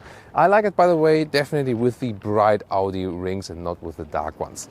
Acceleration figure now at 3.4 seconds. Before it was 3.6 seconds to 1 kilometers an hour or 62 miles an hour, so a little bit quicker indeed.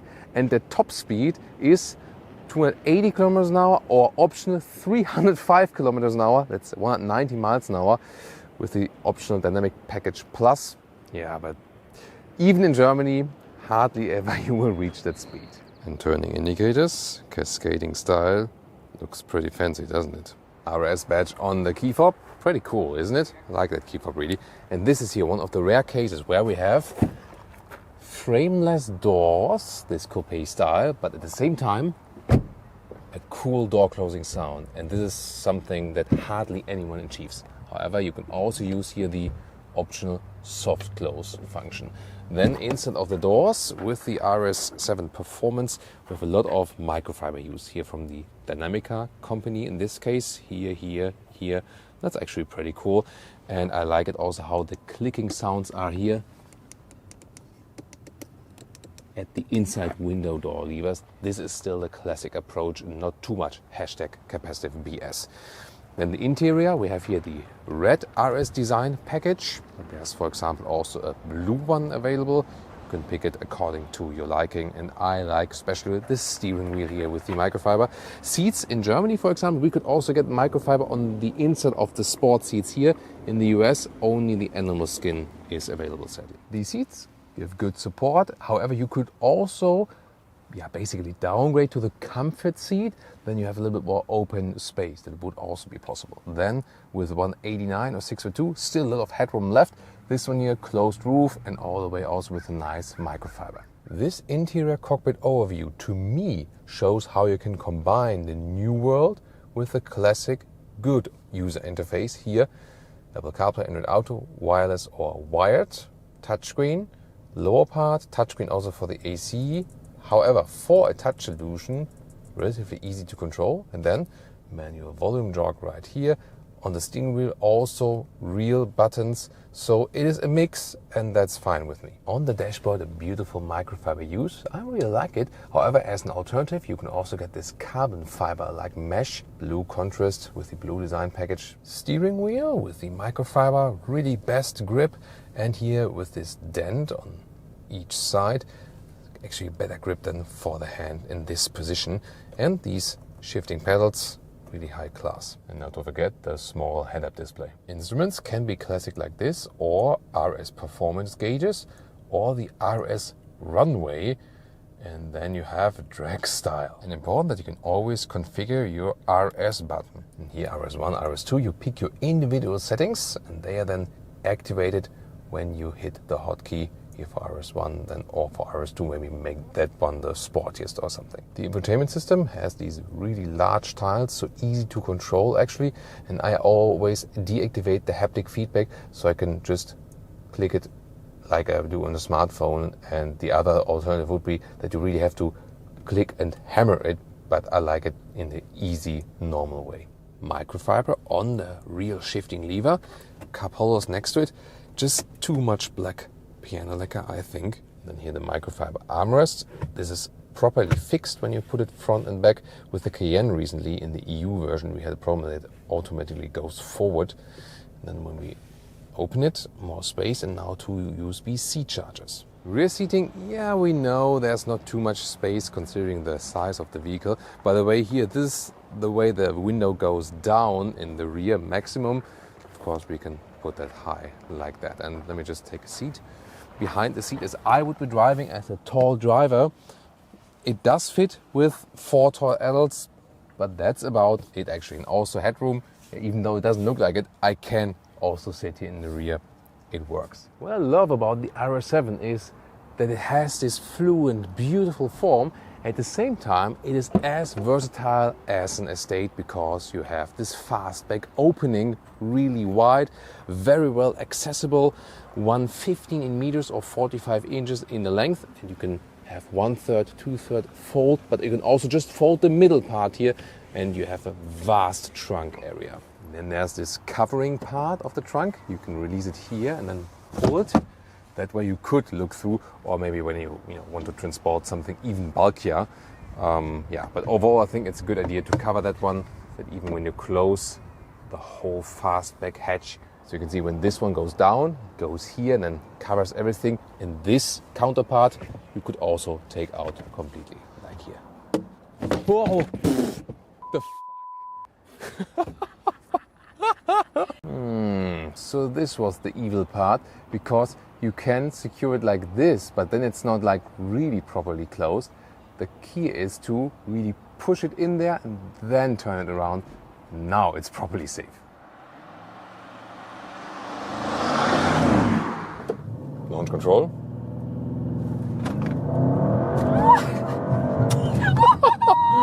Woo! Yeah, that was like 0 to 50 miles an hour. Easily done, so easy. And yeah, she had fun as well. You heard it. Wow, that is really like a lift off, like spaceship or like airplane or something. And the car suddenly feels so light, although it is actually a large and heavy vehicle. Wow, really impressed by that. And here, especially there, you also feel this effect of putting even a little bit more performance out of this model here with that special performance pack. 0.2 seconds quicker in the acceleration figure to 62 miles an hour or 100 kilometers an hour. Woo! Really amazing indeed. And the handling here also in the Benz is just amazing with that steering. Great grip on the Alcantara steering wheel. Yeah, in that really stiff mode of the air suspension, you do feel some feedback from the road. But of course, you can go to the comfort mode at any time.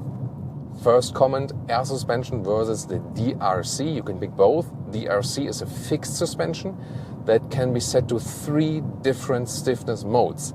It does not work like a DCC, that it rules between these modes and has a span, but there are 3 different presets. And you have an even stiffer, sportier feeling with the air suspension. Definitely would recommend you to go for that one, because the air suspension gives you more flexibility, and when you go to the comfort mode, it gives you the everyday cruiser and you have a lot of comfort, although you have this rocket right there, accessible at any time. And that was 50 miles per hour. Pretty quick. Really good from that all-wheel drive. You have standard 40-60% distribution, and when you really hammer it through, you can also get even more, up to 85% in the rear, up to 70% actually in the front when you have rear traction loss. And yeah, you've maybe seen the reaction of the passenger. Sorry for that, because there was another speed limit coming up, and then I really had to hit the brakes, and these are not the carbon ceramic brakes we have here, but of course they are bigger than normal ones you have on a normal passenger car, and they are really hammering all the way in. So, but you have a good feeling for that, and that's also what I actually prefer in a way if you compare it to the carbon ceramic brakes, because on the racetrack, of course, they are always better. But in normal driving life, I prefer the non-carbon ceramic brakes, because these ones here, they react a little bit quicker and they just give you, to me, a finer feeling. So both, of course, will be fine and both will deliver great braking performance, no doubt about that. Here in the S shifting mode, gears are turned up higher from the RPM. You shift down earlier. Dynamic driving mode, we have the air suspension here. That means it's going a little bit stiffer, but still not uncomfortable at all. But they have also worked on the suspension setups and make this span a little bit wider. So, for example, when we go to the comfort mode, everything relaxes a little bit more and the suspension is a little bit softer. So although this is an RS model, it can be an everyday cruiser. That's also the thing about Audi RS models. If you compare it, for example, to the 63 AMG models with Mercedes and the true BMW M models, the Audi RS models are always a little bit more comfortable than their BMW and Mercedes counterparts. And that's maybe something you seek, or maybe something you don't seek, but I feel these cars are all being driven every day, and it should be also a primary driver, especially in this configuration here. And I think then that is actually a good choice. I really like the steering input, that is awesome. So you see here, I don't have to do much work on the steering wheel, I still have enough of resistance. This is the classic stuff I really appreciate from the vehicle. A real good driver-focused interface from the steering, shifting pedals. I can also always use manually here, no problem. Wow, yeah, wonderful feedback from that engine. They've increased the torque in this 0.2 seconds quicker, also in the acceleration. Do you feel that? Yeah, maybe a little bit. It's not a reason to buy this one here now if you already have an RS7. That's not the case. But still, it leaves a little bit more crispy, sporty focus here. So they've done a lot of setup work here, and definitely think it pays off. But to me, the best thing is still that it combines basically racing and sportiness. And this nice steering here, you can use it for both. You see, it is really precise. It always does what you want to do. And although this is a large and kind of heavy vehicle, it always invites you to do some more slalom driving. And yeah, that just feels beautiful. Very noticeable, by the way, how you note, how you hear, how you perceive the engine. So what they've done here is saving 8 kilograms, or around 16 pounds of weight, by giving away the insulation to the engine. That means you hear the engine more in this vehicle. In the comfort mode, it's relatively silent. But as soon as you go to the dynamic mode, for example, then also shift down. Wow, it almost feels the car would be lifting off the road like a spaceship. And even more so, of course, in the RS driving modes, where you can put it even sportier, and you just hear so much more from that engine. So it is, yeah, you lose a little bit of noise insulation comfort, but you buy an RS model actually to achieve that, so to hear more from that engine. That's also something they've done here with this new performance model iteration.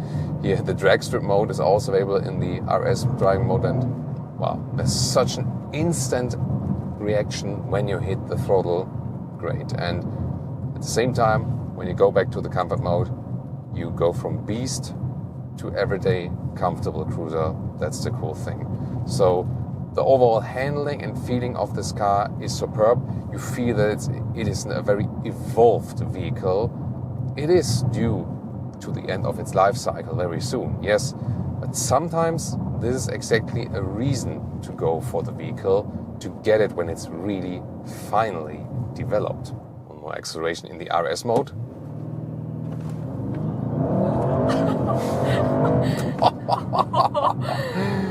Whew, that was a little bit of preloading.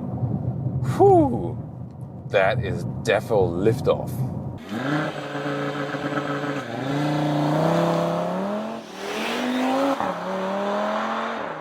Is the Audi RSQ3 the best compact performance SUV out there? And look at that, as the Coupé, or so-called Sportback shape, kinda a mini Lamborghini Urus. So much to talk about this performance SUV. Let's go! A true Thomas Blue color here for today, because this is my absolute favorite. Audi calls it Turbo Blue. Then the RS version here has this huge grille with the black accentuations with the wide openings, and also the Quattro, the Ur Quattro citations here from the very first Quattro model right here, splitting the hood. And also more aggressive theme here in the lower end, and also the LED would be standard. Here with the optional Matrix LED, and in the RS version with dark background for a more sinister look. Look at that, and this.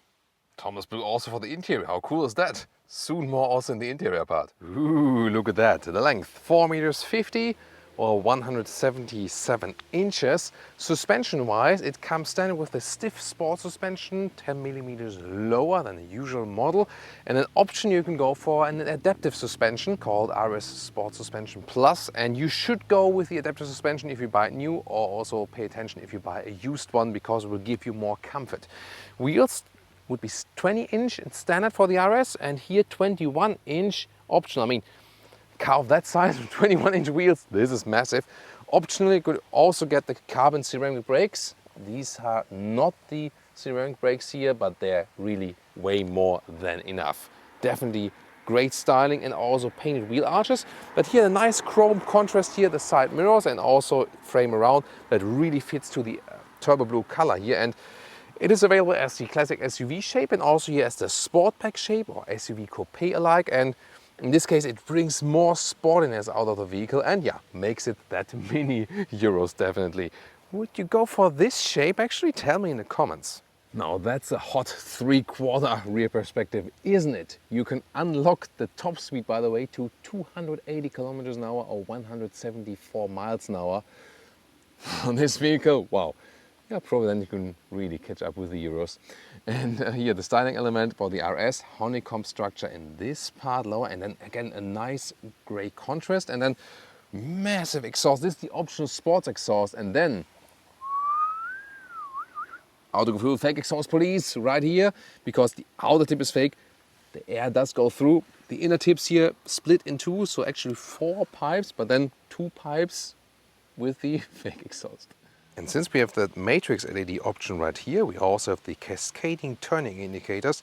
They look really fancy, look at that. I like that, you know. Do you like cascading turning indicators? Tell me in the comments. I'm definitely pro. Ooh, and they're even fancier here in the front. Look at that. This is the car key, rather classic one. Also with a switchblade. Yeah, let's fight.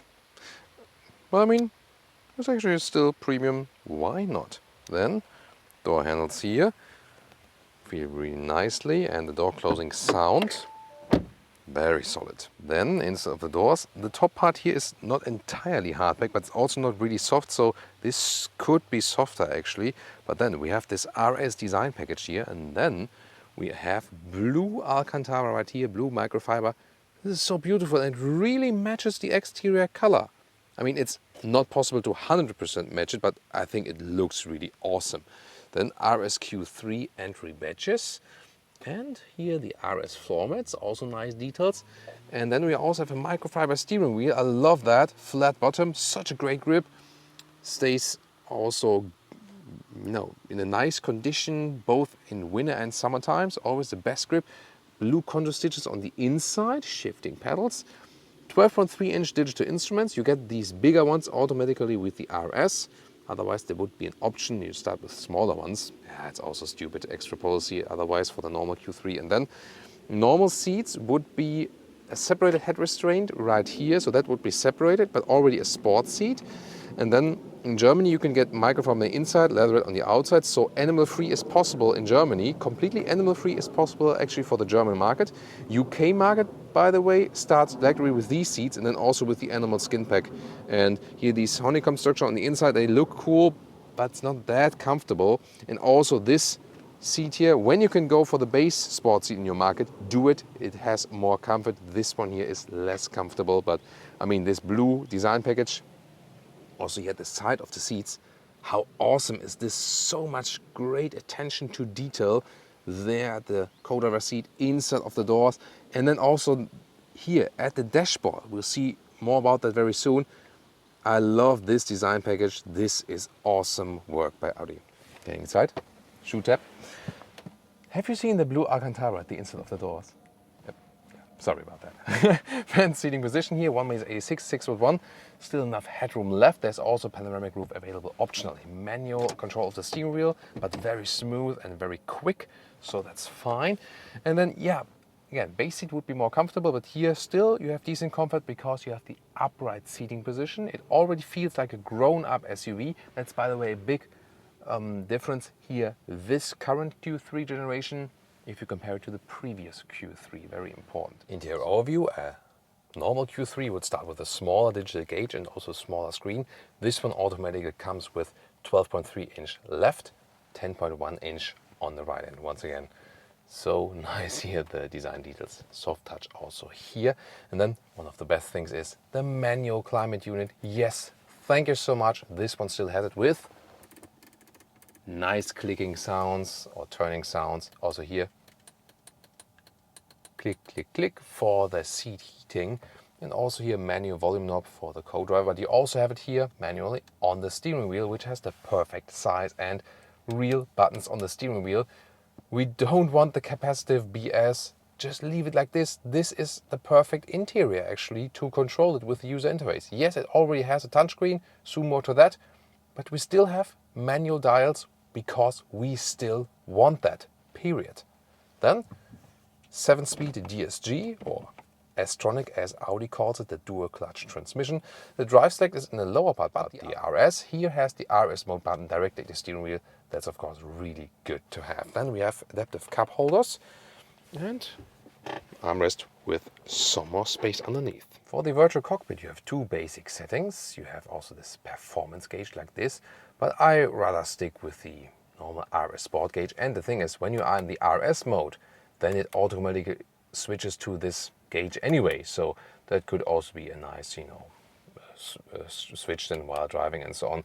You can have the map also in the instruments or go with the map all over the place. That's also a great thing. So yeah, the virtual cockpit by Audi is really one of the best out there.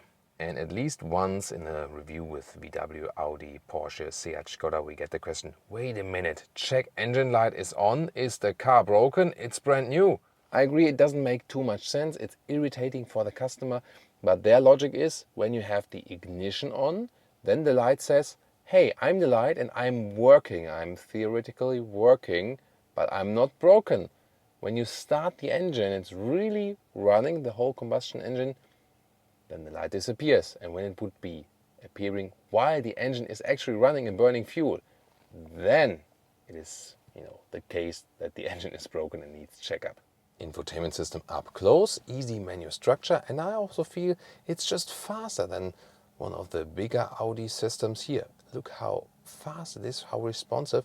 So that's really good. So I really like it. One of the best classic infotainment systems there is. And you can also have the car settings here with the Audi Drive Select, where you can individualize your RS2 and RS1 driving modes. In the RS2, I usually leave everything on the sportiest node right there. Then Apple CarPlay integration or Android Auto also works wirelessly, by the way.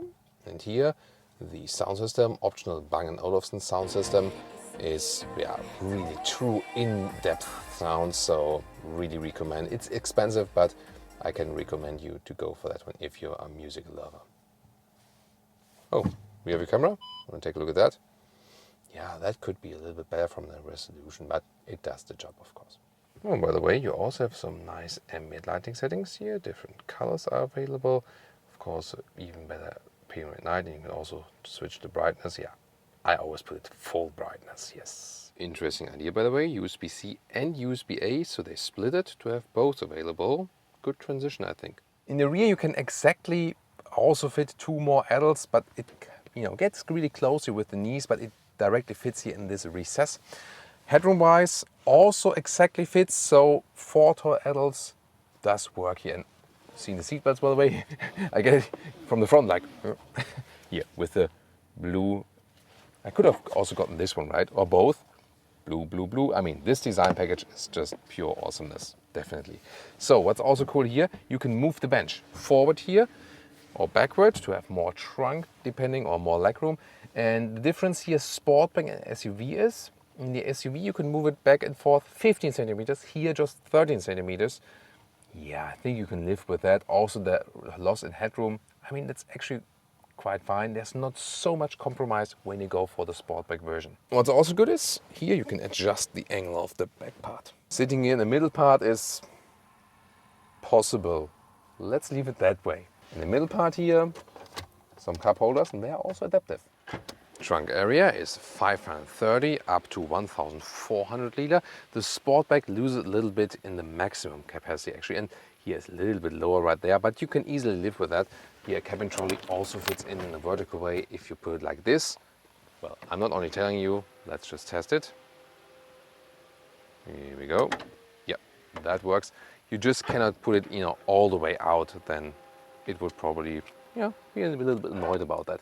The length here in total is a little bit less than a meter, like 93 centimeters or 37 inches, and the width is a good meter or 40 inches, and the height right here below the cover, that is 16 inches or 40 centimeters, so you can easily live with that, not too much compromise. To fold the seats, actually, you have to go around. Total length then here, 170 centimeters or 67 inches to the seat I'm driving. Of course, you can be a little bit longer if you put the co-driver seat a little bit more forward. Here, by the way, a perfect build quality overall in the interior, but here, just, a very little detail, unusual for Audi, not sure, haven't seen it with the Audi yet, so this is not that nice, but the rest we've seen from the interior is top notch. Yeah, I know you want to see the child safety test or the will it squish test. Passed. Hey, and what we have here is the famous Audi 5-cylinder, 2.5 liter of displacement, 400 horsepower. The acceleration figure to 100 kilometers or 16 miles an hour is 4.5 seconds, really massive, and also a nice engine design right here with the carbon fiber cover. I think that's another extra, right? Yes, it is. It's a so-called Motorraumabdeckung mit Carbon-Applikation. Engine bay cover with carbon applications is at 500 euros. Oh, what's that expensive thing above that? 1,700 for MMI Navigation Plus with MMI Touch. Really? Ouch, that's the total euro price. Yeah. Okay, mini euros does fit. And the all-wheel drive, by the way, they worked a lot on that. A lot of power is sent to the rear wheels, but it is still a front-wheel driven platform.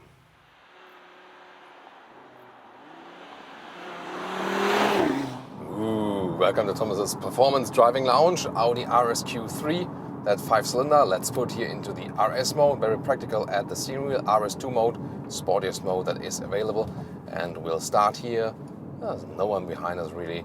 We'll start from 40 kilometers an hour and accelerate it out. Let's go.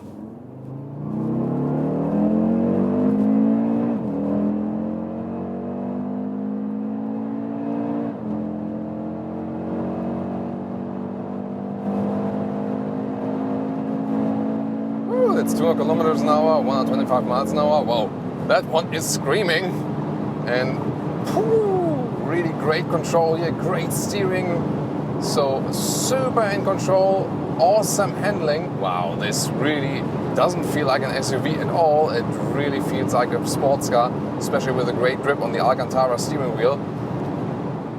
I mean, there's not too much wind noise here. Of course, it's loud at this kind of speed, but great noise insulation overall, and you realize that when we get to normal motorway speeds, like here 120 kilometers an hour, then here 100 kilometers an hour, 60 miles an hour, it's perfectly silent, and here no wind noise at all, so great noise insulation. Also, if you think about base versions of the Q3 and so on, compact SUV, but you still already have this, upright seating position and so on. These RS sport seats with the integrated head restraints are less comfortable than the normal sport seats you get in some markets, like in Germany, in the UK. These ones are already standard, sadly. Then, of course, when you can get it also with the Alcantara seating, then it would be the most comfortable one, the base sport seat with the Alcantara seat. Whoa, that was kind of an adrenaline rush, definitely. And so great to be able to pick the driving modes here at the steering wheel with the RS mode button. Then you can always go back to the normal driving modes and so on. You've maybe also seen that the gauges do change depending on that RS mode. We also hear more from that exhaust. If you rather want to have like a short acceleration boost or something, you can also always use just here maybe also here like the S shifting mode. So when I'm stationary, like D, drops the RPM a little bit down, rather fuel economy and so on. I put it here to the S mode, then RPMs go a little bit higher. And this isn't just for the shifting.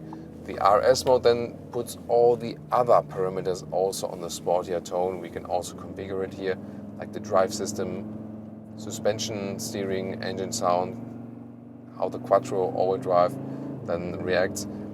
This is still a front-wheel drive platform, so we cannot expect a rear-wheel bias or something here from this vehicle, and it does not have the torque split like the new Audi RS3 has, you know. So this is then still like a little older generation. Still, the handling and the performance is really great.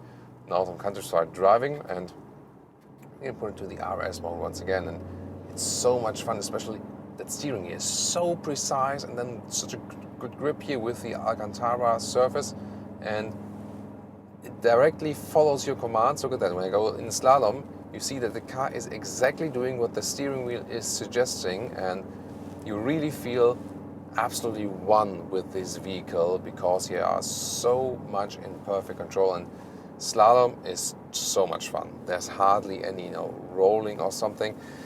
Still, I would really recommend to go with the adaptive suspension as an option. It's called RS Sport Suspension Plus, I think, in the UK. In Germany, it's just called adaptive suspension, so different namings there. But the adaptive suspension, then you can pick the driving modes, and it really does differ then depending on the driving modes, and that's just better to have that because you're more flexible. You can still drive very sporty, but at the same time, it's also possible to have it a little bit more relaxed, so I would definitely prefer that. It's so much fun to drive this one. Still, you have the advantages of the SUVs, that you have a more upright seating position, you have a nice hatch to open in the back there, and you know, you don't have the disadvantage that it would be more body roll or something. It's also not too large, so yeah, it kind of looks kick-ass, you know, especially here in this RS shape with the turbo blue. And can we have just a moment here for the blue Alcantara on the inside, and also the blue contrast stitches on the steering wheel? It's not only that it's stationary. When you're driving this vehicle and look at these emotional features, they always catch you once again. That's why we are car enthusiasts and are so much enjoying these small details that make our car enthusiasm life so much nicer. That's really awesome. As for assistance systems, blind spot monitor is hidden there in the side mirror. I'm not sure if you've already seen that. It flashes, really good system. I also earlier tested the adaptive cruise control. By the way, I can also deactivate the RS mode here again, and the car is also a little bit more silent. Adaptive cruise control set here at the lower part next to the steering column, and soon it drive up Autogefühl's peak for even more agile driving, by the way. And on the motorway, also you can activate this lane keeping assist here on the top column where you have the turning indicators. And then the lane is also being kept, and especially on the motorway, this is a very helpful feature. And it acts in a very smooth way. So here now in the city, it's not active then, though you can activate it, but it won't catch it. It needs the motorway for that, or at least, you know, roads that are like, you know, clearly separated by two wide lines. And then it also really smoothly follows here with the steering commands for that assistance system. So also assistance systems wise, everything is really well done. And yeah, you've seen the performance of that 5-cylinder engine. It just gives a different feeling than driving the 4-cylinder engines, definitely. It's kind of thirsty though, so some 10 liters or 100 kilometers you have to calculate with, if not more. So 20 mpg something in the US, and if you drive efficient, close to 30 mpg UK. Performance driving then of course a little bit less. So that's the only downside of this 5-cylinder engine. But look at that here in the 90-degree corner, 90-degree turning of the steering wheel. That's how I prefer it. And I talked about the user interface, and this is this is such a big deal. You're following our channel and have seen so many new cars where they have capacitive BS all over the place. I now, you know, recently introduced now hashtag capacitive curse, or where you have one button with like 10 commands, or like everything with a touchscreen. And here, oh, you know, I want to change the temperature. That's it. And not, hey Audi, I'm cold. Hey Audi, please set temperature to 23 degrees. Why can't I just like turn it here and that's it? And this car still offers it.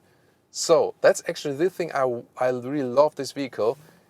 you have great performance, you have great build quality, and you still have a straightforward user interface. You can concentrate on driving.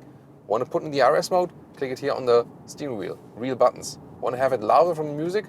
Turn the jog here on, you know? That's correct, you know? And the AC control. Just turn it right or turn it left. That's it. Want to change the mirrors here? You have something to grab on with nice clicking sound even. Turn to left, adjust the mirror, and this car does not distract you from driving. This is the most important thing, and a lot of the new vehicles are worse than the previous generation because the manufacturers are ruining the user interface and making it more complicated. Again, not the case right here, and that's why I'm glad to have it. Tunnel time! So we can also shift back ourselves here, of course, with the pedals. Let's see.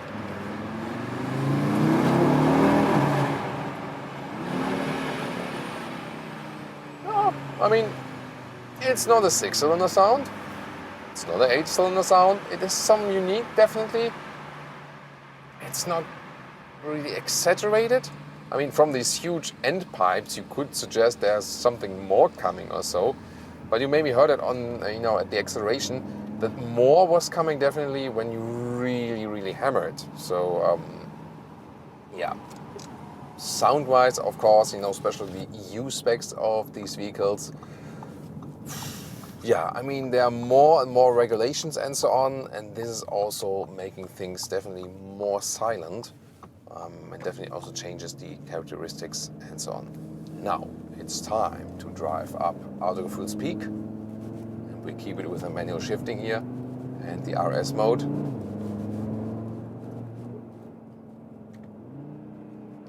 Shifting back. So here, again, nice to turn with the steering wheel. Heard that here from the turbo? This is really a pleasure to do that. Again, stiff suspension, see it maybe also on camera. It's a very unique sound once again, indeed. Second gear most of the time here just. Yeah, you have to admit, I think the sound could be better, definitely, but performance is definitely there.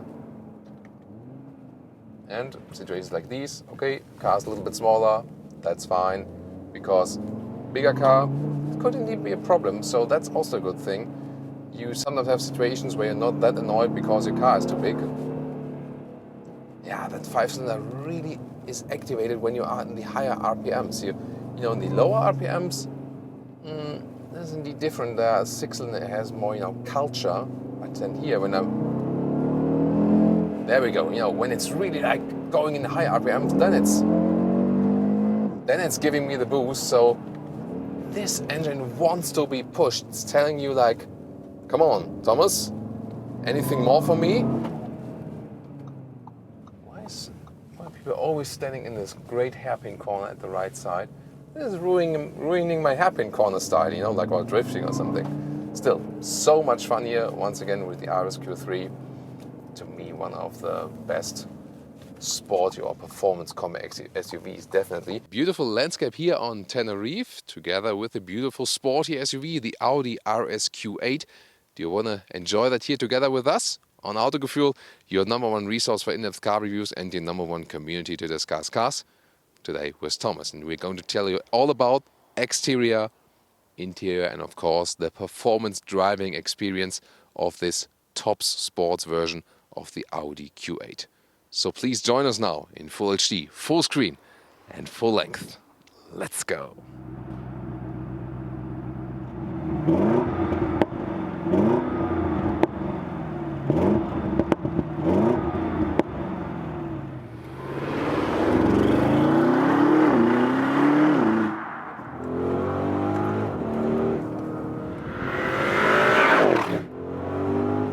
What the hell?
So the front of the Audi RSQ8, really big frame around the grille, honeycomb structure on the inside, and then for this area here and also for the side mirrors, for example, side mirror caps, you can either get this one here, this dark design package from the night package, but there's also a carbon fiber style available or a gray aluminum style, so 3 different stylings you can actually get.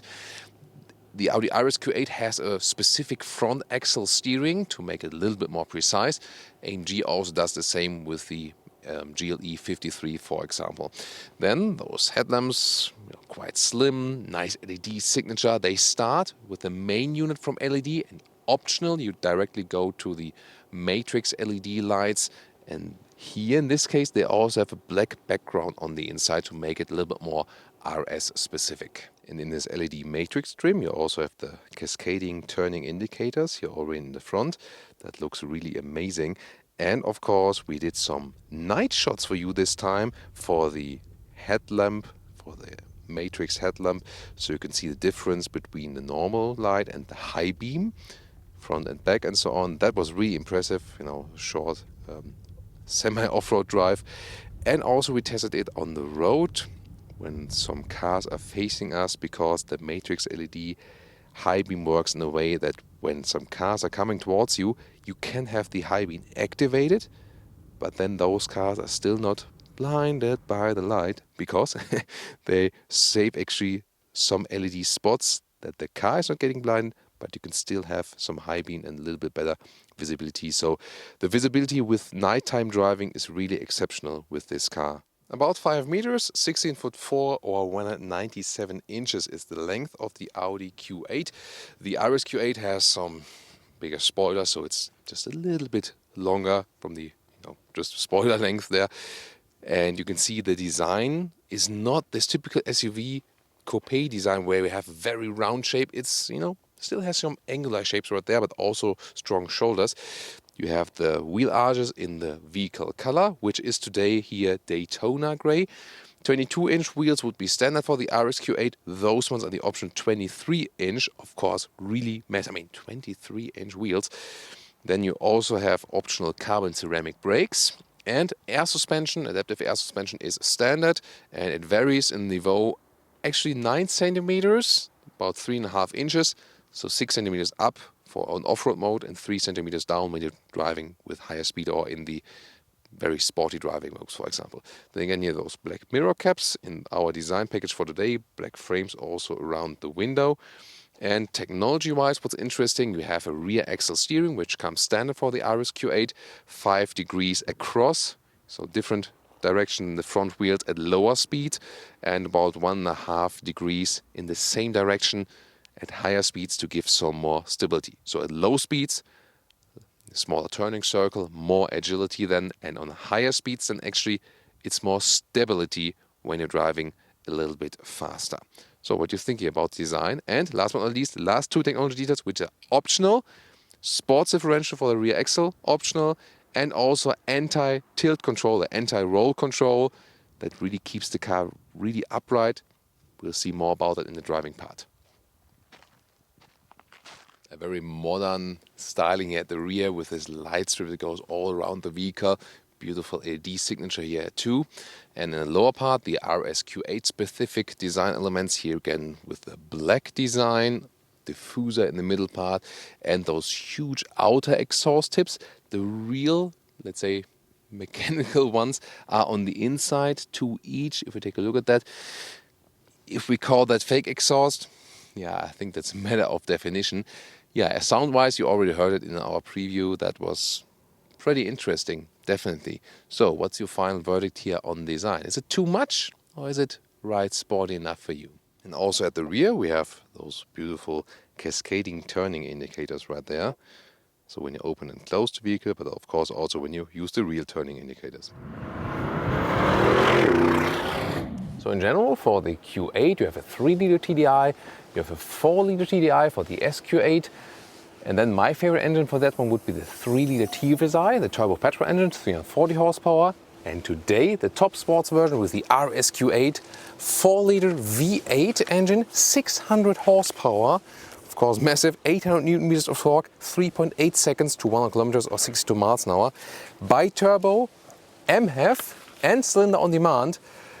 But I can already tell you right now, I doubt that it will help a lot with fuel economy.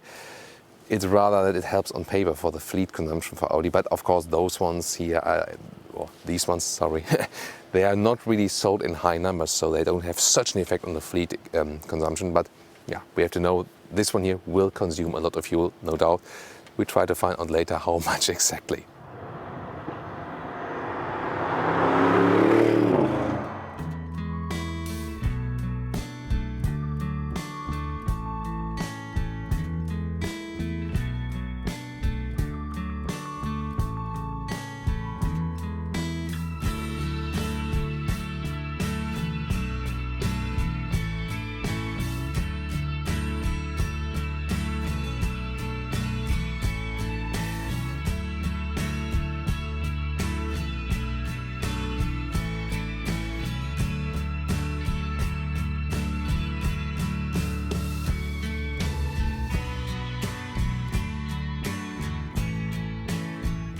This is the car key.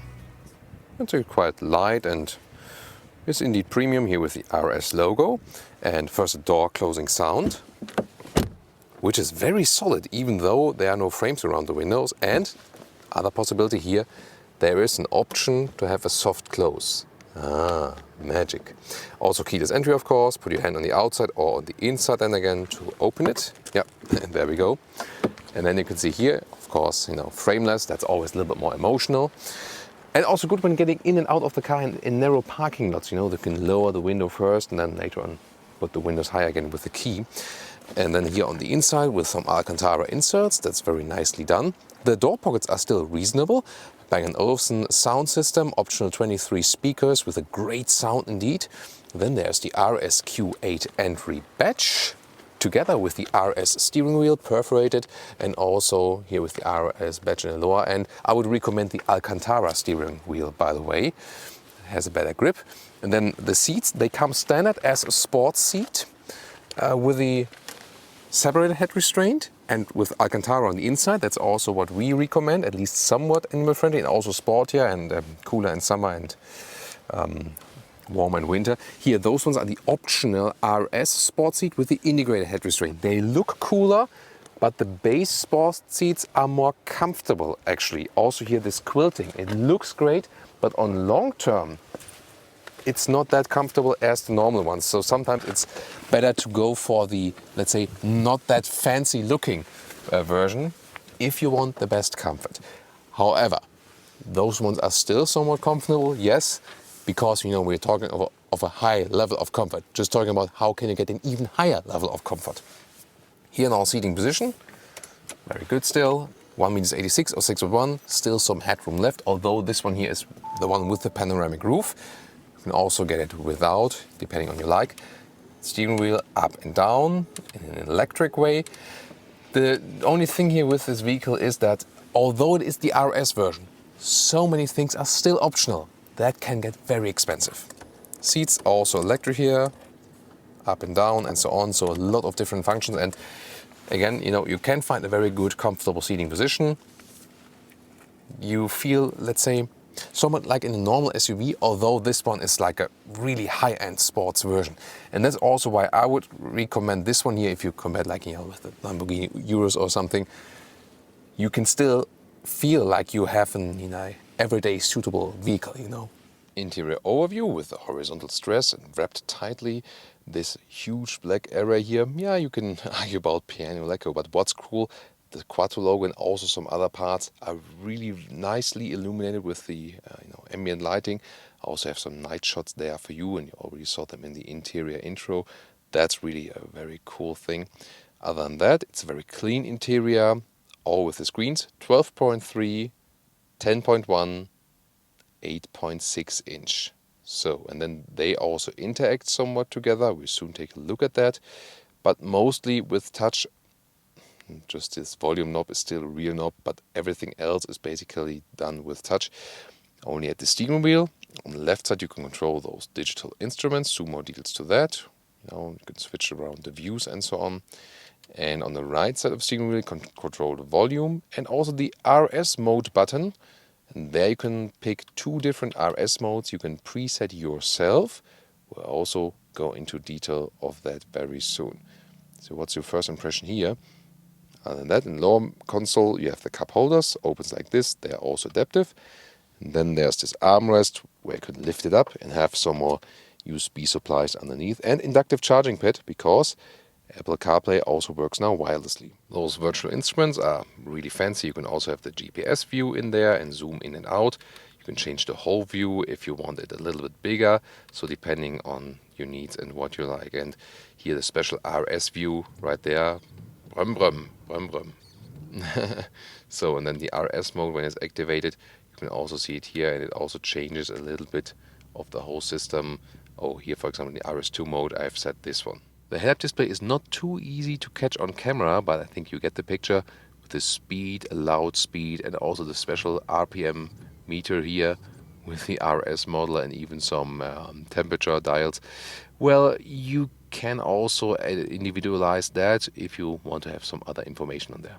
Now to the screens, it's really fancy, especially the GPS when you have this satellite view, and here at Pico del Teide. So it's very beautiful here on Tenerife. So there it is. That's the volcano mountain, and wow, what a visualization you can see.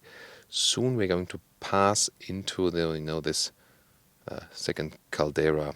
So wow, this the whole Canary Island of Tenerife, really beautiful. This is La Palma, by the way, also very beautiful island, La Gomera, and then it would be like in this direction to Spain. So that's definitely pretty fancy. And then you can always go back to where you actually are with this hotkey. And then when we use the drive select, actually here, normal driving modes, but here you rather use the RS modes, and then you can preset them. And drive system, suspension, steering, you can set to different settings. And here at the moment I have set that the RS1 is a little bit more sound, but everything else a little bit more balanced. And in the RS2, actually even sportier, and then also the ESC will be drawn back and so on. And then you can also, activate it a little bit better while driving. So very interesting then in together, playing together with this RS mode at the steering wheel. Well, the lower screen usually stays for the temperature. What a beautiful sunset here on Tenerife in the south of the island. You maybe know with the Canary Islands in the northeast, where the Passat winds are getting caught, it's quite often rainy, cloudy, colder, and in the south of all those islands it's always like dry, not always, but usually warm and dry and so on. That's why we're also in the south at the moment. So, and in the rear, I was a little bit stuck here. Why that was, well, don't know, it's like a little bit as the glue door would be gluing a little bit to that. Strange. Then here on the inside, also again frameless. And you can see here those shades, they can be lowered electrically. Oh, very fancy.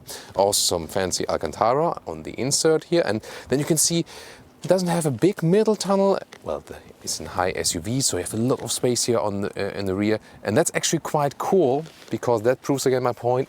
It's a very sporty SUV, but still fully capable for everyday driving life. And if I test it right here, it's such an easy entry.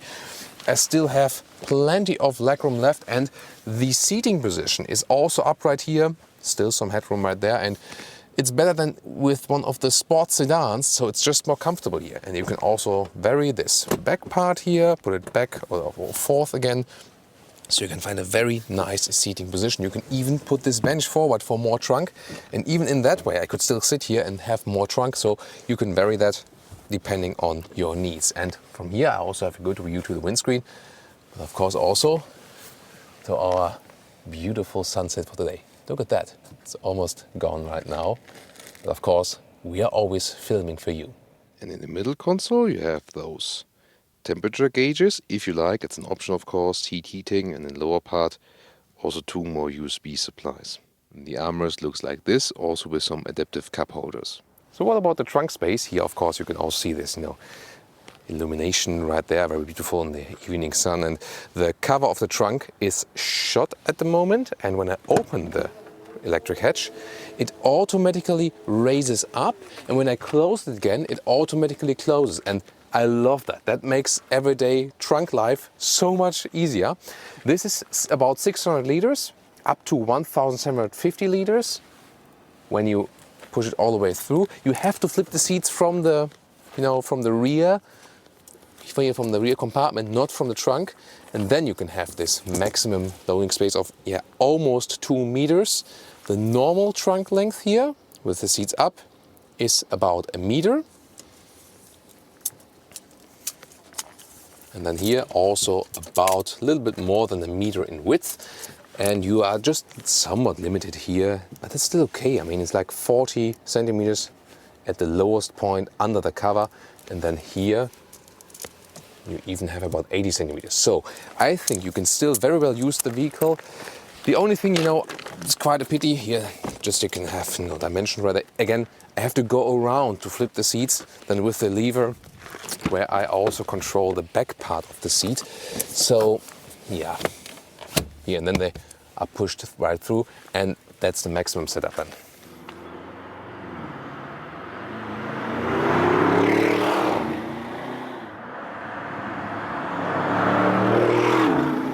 Welcome to Thomas's Active Driving Lounge. I set to the RS Mode 2, and we are uphill here, but let's just accelerate a little bit to see and also hear the sound.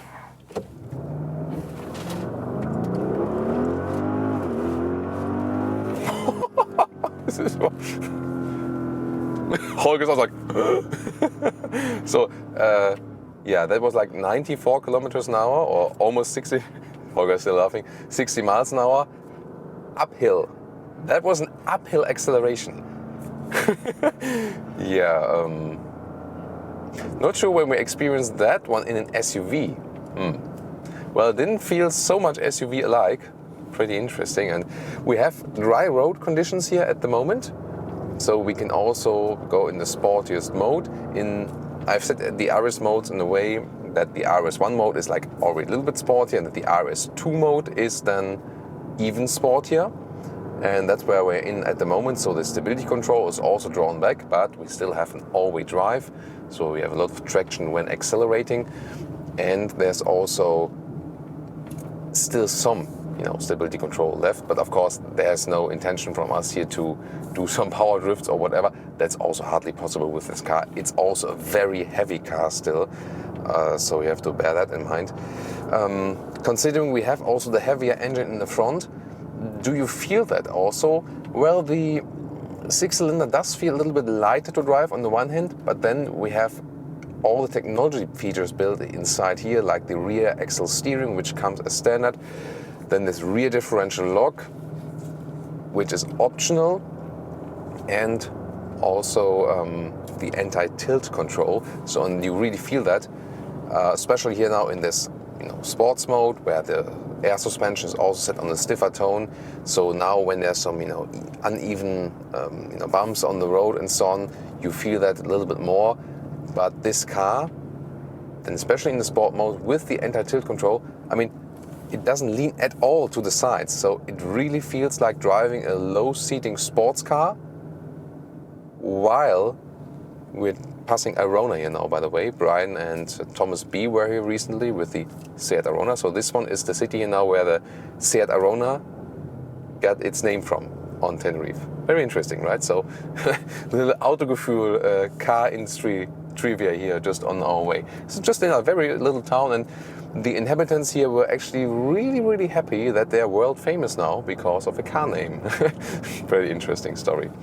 So back here to the car, and again, it's so good in the just slalom-alike thing, and the steering also is so crisp and precise. Really love it. It's so progressive. I can keep my hands on the steering wheel all the time. Don't have to grab around.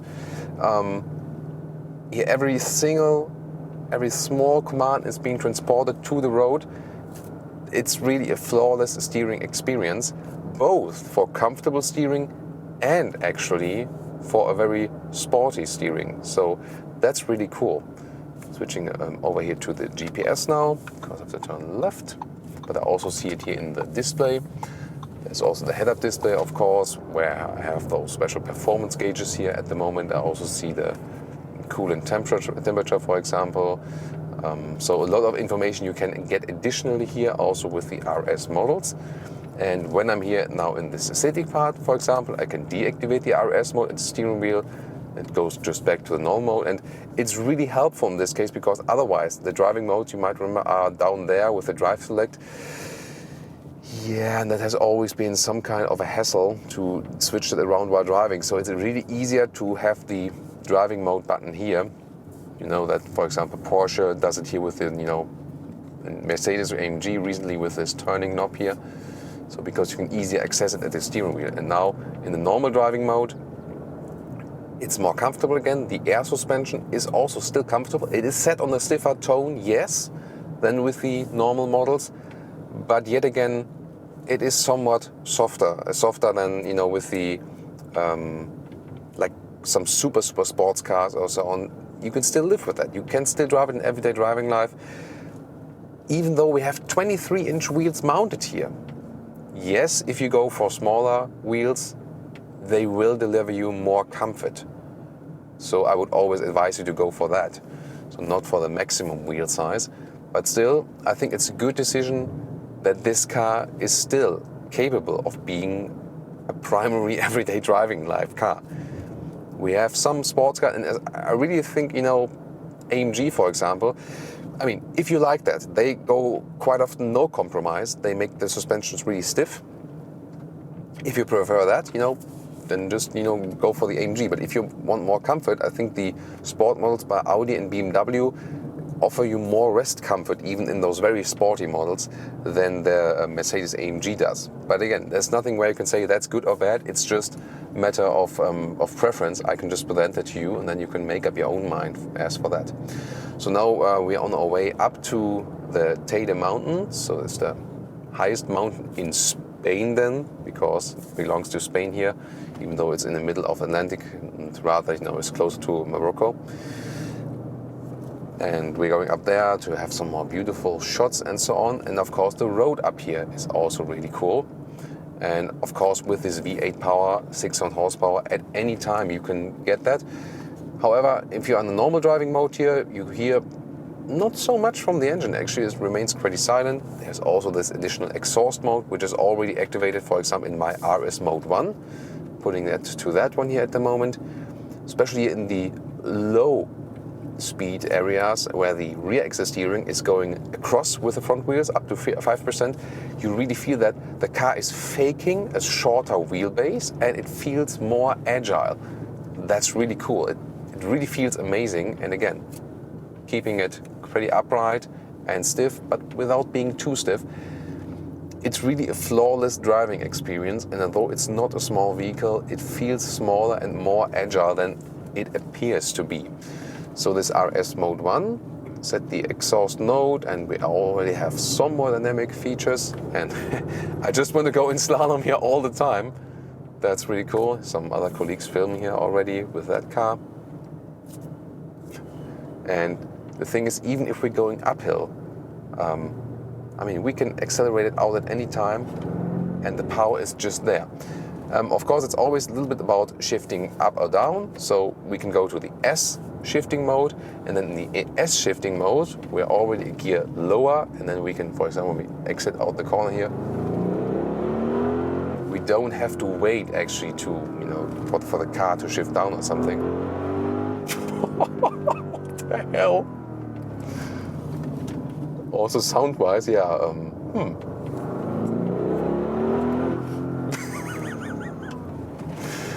Yeah. I just, you know, to mention it, I really love electric vehicles. I really love them. And of course, acceleration-wise, but wow. This one's really interesting. I mean, we're going uphill. It's like, it feels like we're not going uphill at all. Oh, this was really tight, that corner. A little bit understeering. There you feel, of course, the weight of the car. But I mean, wow. And our luggage in the trunk always says, "Thank you, Thomas." What the hell? Gosh. Did someone still like, oh, I need Lamborghini Euros? You don't really need it. And I can also shift back myself using the shifting pedals here. I mean, I'm always going uphill here like we would be in a Mazda MX-5 or something. Olga, you still alive? Yeah. Holy moly.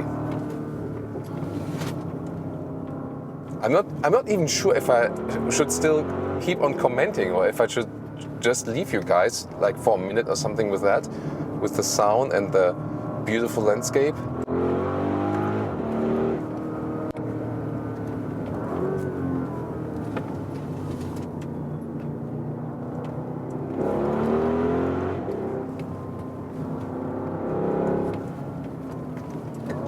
Wow.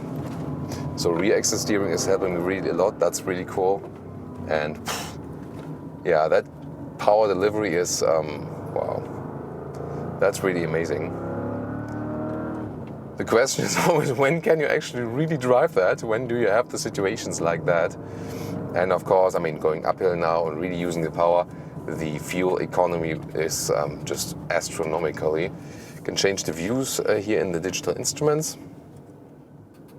You know, deactivate the RS mode and that guy driving the forklifter. Oh, he's like, why don't you turn up the car? You know, yeah, because I'm driving slow in the city. He was like, why don't you show me the exhaust sound? Yeah, you should probably watch Autogefühl. Then you can hear it actually, because in the city I always keep it slow and calm because that guy is maybe car enthusiast, but maybe some others are here not. And then it's like, crazy guy here testing his exhaust right here in my city, what the hell? So, but now I'm still searching for my consumption meter. Yeah, sometimes it's a little bit complicated in those digital systems here to find that everything, but you know, what I found earlier is like, even if you keep it really steady, at least 12 liters more kilometers, more like 12, between 12 and 15, and so you won't get any more than 20 mpg, be it US or UK mpg. Maybe UK mpg a little bit more than 20, but when you then use the performance just a little bit, yeah, then you rather go like less than 20 mpg. So you have to bear that in mind, that all definitely comes with a cost. And then from calm back to the RS mode again. Oh, the speed limit has changed here once more. Interesting conditions, also against the sun and with the sun driving, and driving once more. S shifting mode. And then when I'm in the S shifting mode, I don't even need the manual pedals, because it's really like the drive is so effortless and the torque is always there. As for the torque, I really can compare it to an electric vehicle, because mostly only in the electric vehicles we have like this flawless torque run, you know, without you feel that like the power. Oh, maybe I overtake before the overtaking is forbidden, like here now. I know that always a lot of driving school teachers are watching car reviews and then they're commenting like, you didn't drive properly at 23 point, what are they?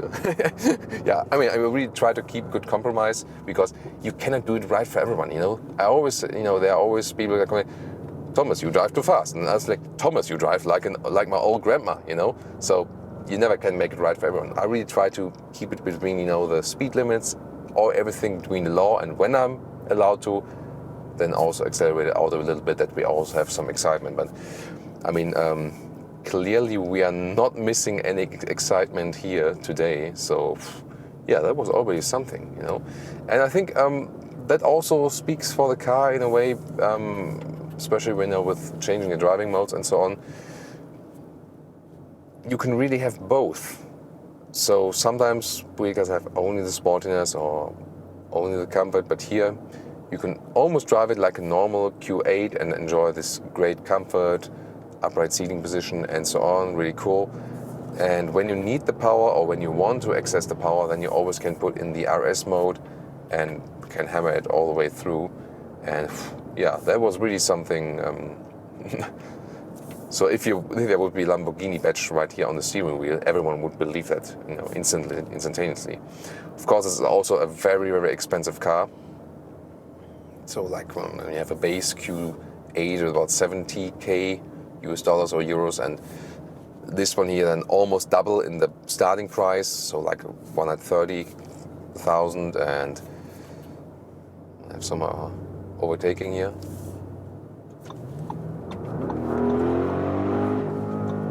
It's just one person on the throttle and everything is like, and it's gone. And then with some extras and so on, like 150, you can even break 160k or something. So it will still be less expensive than the Lamborghini Euros, yes, but of course the pricing is still somewhat ridiculous. But they put the prices in a way because they don't want people, like more people, to buy the car. The car only makes sense for most of the buyers when not so many people are actually able to buy the vehicle. I'm really also happy with the base Q8. Is already driving in a very sporty way and it's a lot of fun, like agile driving wise, you know. This one of course then with a sporty approach. As for the suspension, the big difference is of course the engine. So you maybe have the experience from like normal engine variants when going a little bit downhill, what we have here from the acceleration where we're going a little bit uphill. Remember, like all the time we've been doing this driving party now, we were going uphill. And you always have to keep that in mind because that's not going uphill. I mean, it's like going forward like a rocket. So yeah, that's definitely very interesting. So, wow, very cool and sporty ride, great sound performance as well. Awesome as for the steering experience. Definitely one of the best handling SUVs I have experienced so far. Nürburgring Nordschleife lap record like 7 minutes 45 or something, 42, 7 minutes 42, something it was. So 42, I think. Yeah, so below 8 minutes. So fastest SUV at least in this segment. 305 kilometers an hour top speed. That's like 200 something, 200 miles something. Don't know the exact calculation now. So, I mean, really crazy figures. Hardly anyone will ever use the true potential of this vehicle, other than, you know, the race driver on the Nürburgring Nordschleife. Yeah, I mean, of course, it will be more realistic than. And that's also my advice for you today, because you know most people watching this review will be interested here in this vehicle, have a little bit fun with our review, and then maybe end up buying a normal Q8, and that's totally fine. It will be more than enough. Your normal Q8 is already a lot of fun. Is a better compromise, of course, price performance wise, also sporty comfort wise. Performance, you will have more comfort with the normal Q8, and you can also tune into our 3-liter TFSI Audi Q8 review. I will also link that in the video description. So also happy then later to see you right there, because that's definitely the Q8 version I would actually recommend. And yeah, I mean, it's always good to have different engine versions. Then you know how is it a little bit different in the performance and so on. But most of the time, the manufacturers are doing those top sports model also like just for marketing approach, and then people will end up buying the normal version. But again, that's just fine, and you probably will be even happier with the normal version in most driving situations, unless you're on such a road you can accelerate and listen a little bit to the sound. Yeah, but maybe in future it will also be possible when we have some electric vehicles or something that we can put that sound in. I always wonder why no one has done that yet, like just for the interior sound. So, and now we'll have some more winding roads actually, and I would just close this driving part for you without any talk, just some driving, enjoying the landscape, some sound, some sporty riding. So, hope you enjoyed this driving part, and stay with me just a couple more minutes here for pure Autogefühl.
And now to our conclusion for today, here still from above the clouds. Really beautiful to be here.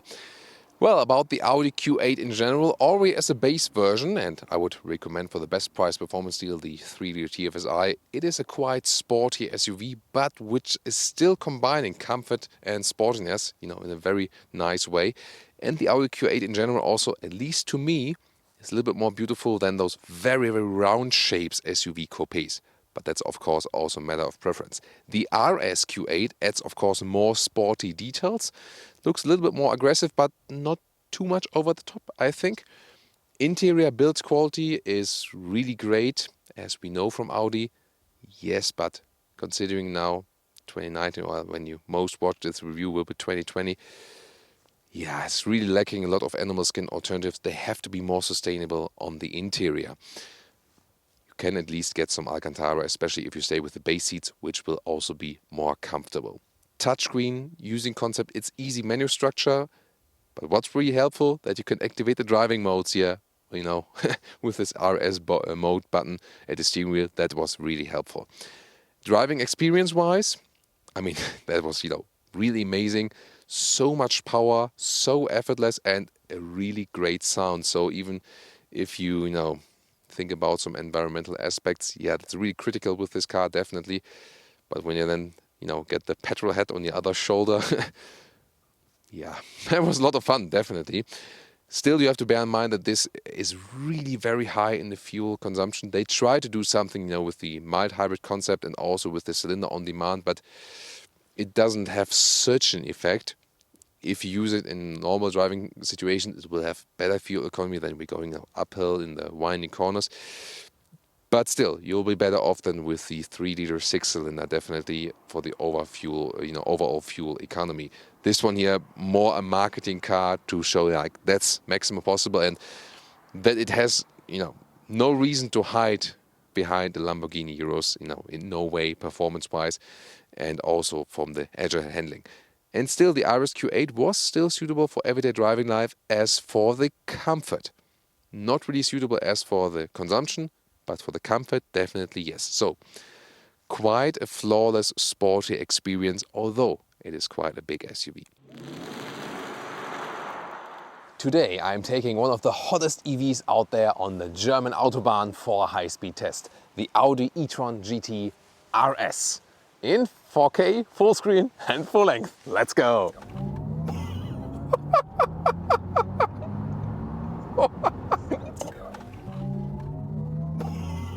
That intro was really needed today, wasn't it? So Audi is calling this one Audi RS e-tron GT.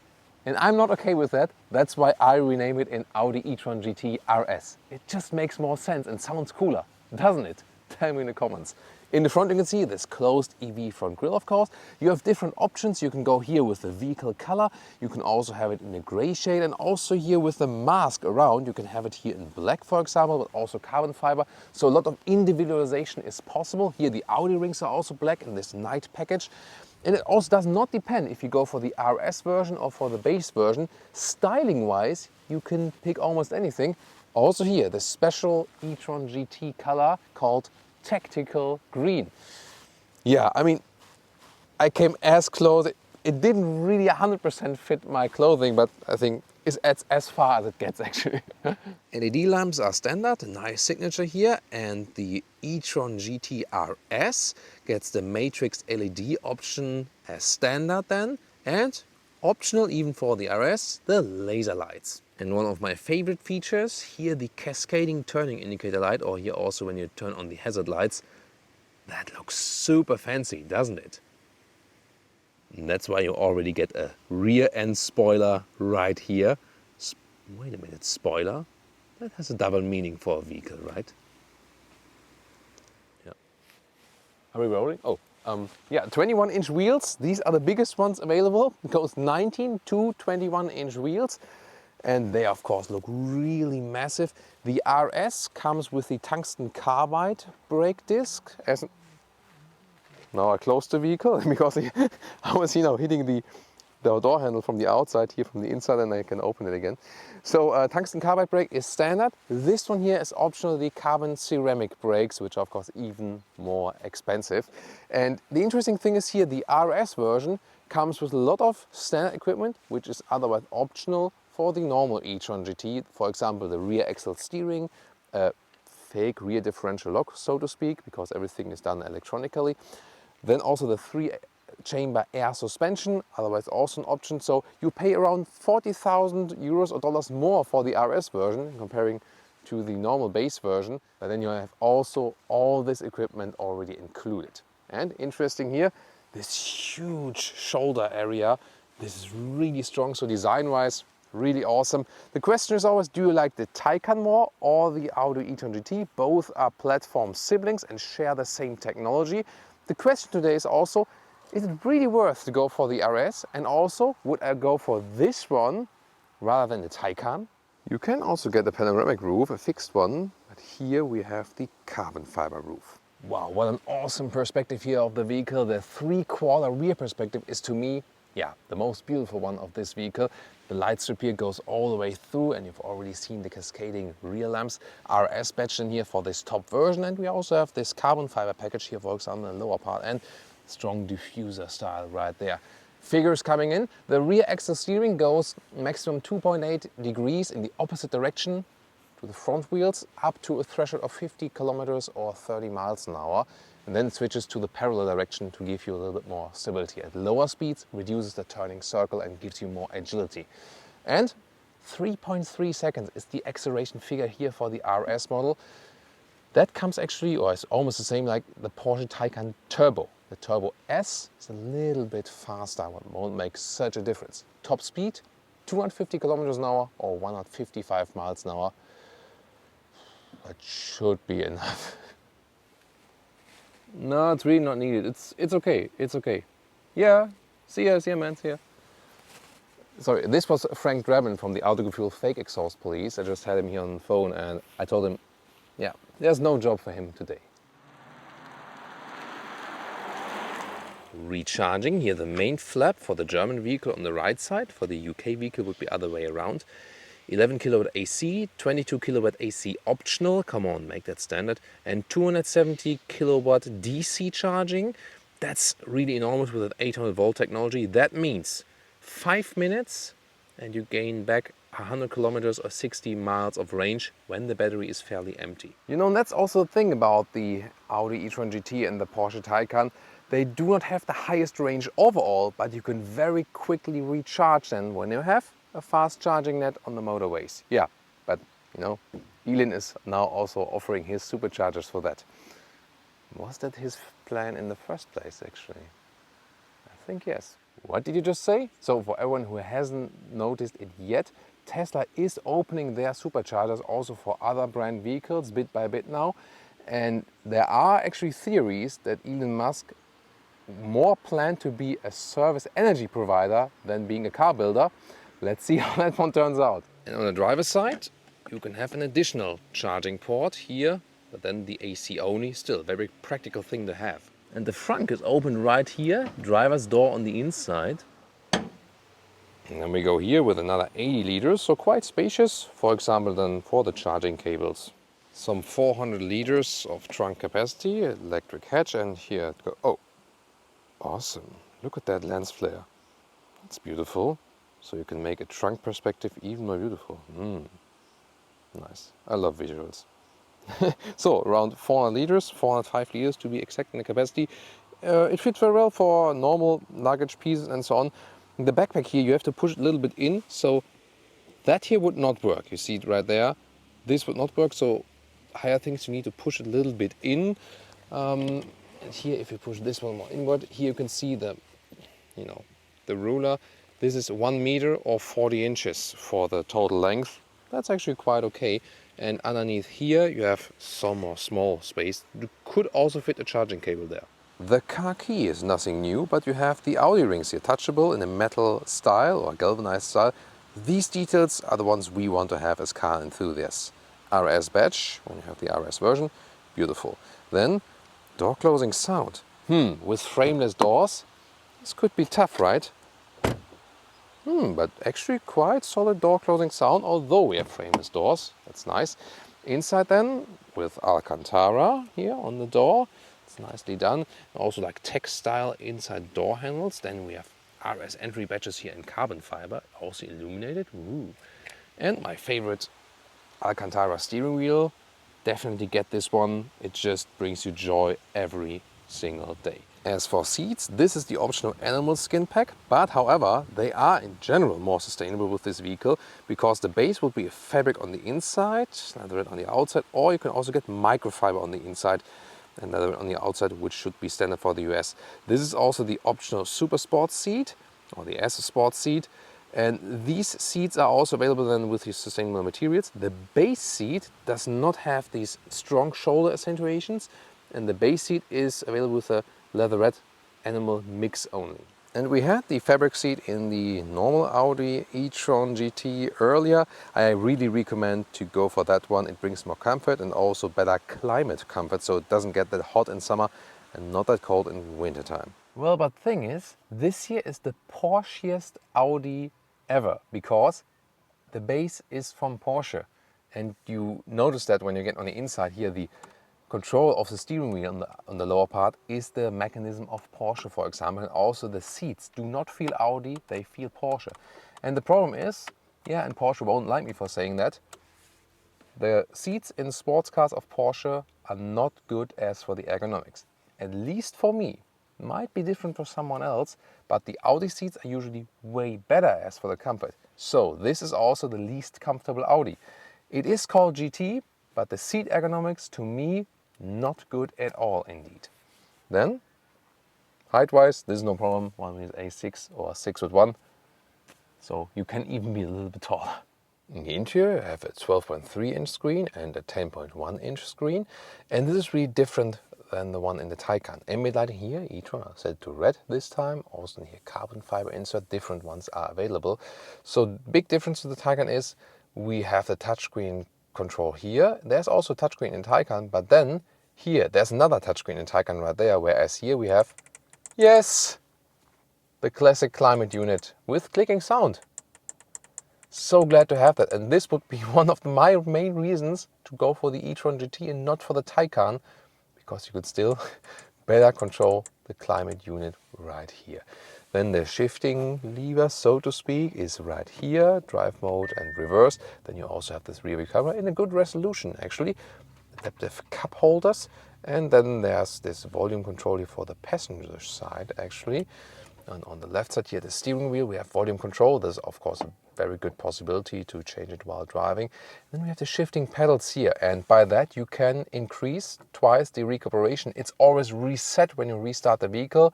They more have the philosophy of let it roll, use recuperation via the brake pedal, and the possible recuperation is super high actually. Driving modes are being changed right here. This is better with the Porsche, where you can do it at the steering wheel.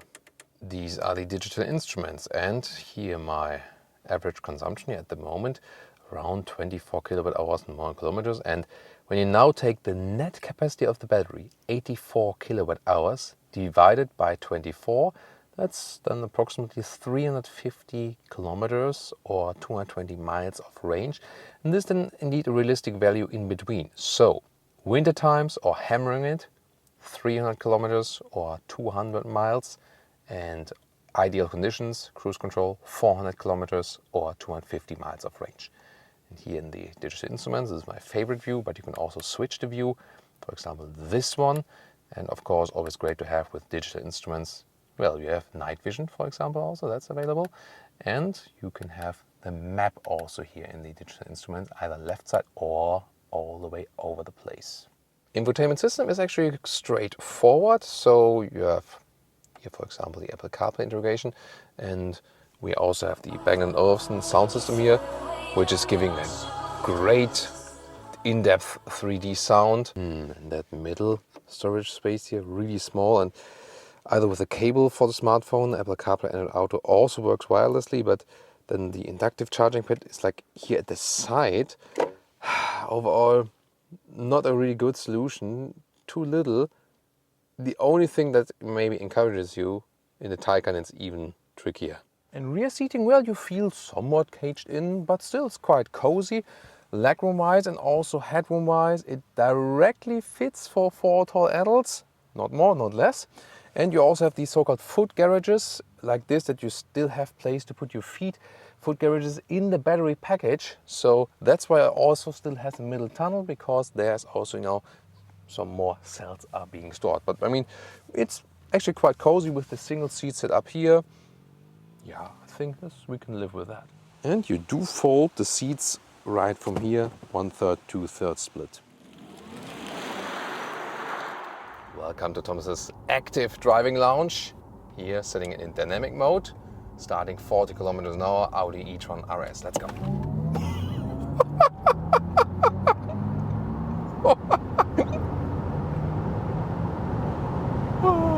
200 kilometers an hour, 125 miles an hour, even more. let's just go further. I mean, 250 kilometers an hour. This is. Oh my God. This is super insane. Look at that, how stable the car is, and just like lane change. It's like nothing. The center of gravity is so low. Wow. Wow, wow, wow. Yeah, power-wise, this is the Taycan Turbo and not the Turbo S, but like on paper, but I don't feel any difference, like, you know, from the Taycan Turbo S or something. This is like, phew. I mean, it's like there, like the acceleration is instantaneously there. Whoa. Like in the moment I hit the throttle, it's bang, you know. And also without, you know, there's a little bit of the artificial sound. The Taycan adds more of this artificial sound, like really like, but here they kept it more subtle, and I think that's also fine. I still wish that some manufacturers would offer like this, you know, you could pick like V8 or W12 sound or something, but yeah, still waiting for that. Some of the ambient lighting you can see here, now especially like in this area, but not too much ambient lighting here. And whew, that got the adrenaline pumping here. Oh wow, wow, this is like, oh, still got the lights on. Wow, this is like, whew, really hard to describe. You have to experience it yourself at some point. And the passenger would probably get absolutely nuts, because, you know, you don't know what's and when the thing is happening. So great performance, and this is indeed a big difference then to the normal Audi e-tron GT here in the RS version. Yeah, but still, of course, high extra price for that. And this vehicle, and equipped with everything there is possible to have, like this, you know, sport differential, which is not a real differential, but, you know, electronically ruled everything. Rear exit steering is in here, the adaptive air suspension. You can all get that optional for the normal e-tron GT, but here in the RS, everything is right in there. And noise insulation, you've heard it, is also superb. So even at higher speeds, you hardly hear anything. The extensive insulation, glass insulation for the front is standard, and for the sides, it's actually an option. And we also do have it in this vehicle, and that's also why it's so silent. Then also it's, you know, very good in the wind, so the drag coefficient is quite good as well. Not as good as with Tesla though, you know, but already quite good. However, the efficiency of this vehicle is not the main thing. So 300 kilometers or even less than 200 miles in winter times, or when you really hammer it, and when you go as efficient as possible, more like 400 kilometers or 250 miles, but then it has to be good temperature and also efficient driving. But this car is so much fun. Acceleration from the traffic light here. In the, oh, oh my God, this is so amazing. The rear electric motor has more power, so we still got this rear axle bias, so it doesn't feel too much overdrive or front wheel biased. Yeah, acceleration on the motorway, it's like, oh, it's like a GT3 hiding there, waiting for us or something. I don't know. Well, we have the electric power here today, and this is, I mean, yeah, when you have that, you know, a car with great sound. It is much fun, but here, besides the sound, you're not missing anything. And the thing is really, here the Porsche Taycan and the Audi e-tron GT, they are so agile, although they are so heavy, because they have this, massive weight from the battery that really puts the car to the ground. They are so great to control. It's just such an awesome feeling. When we exit this tunnel, we can have another acceleration when we're already at speed. So we start at 90 kilometers an hour, so like 50 miles an hour, and then accelerate it out. I hope this car will pass to the right there. Yeah, he will.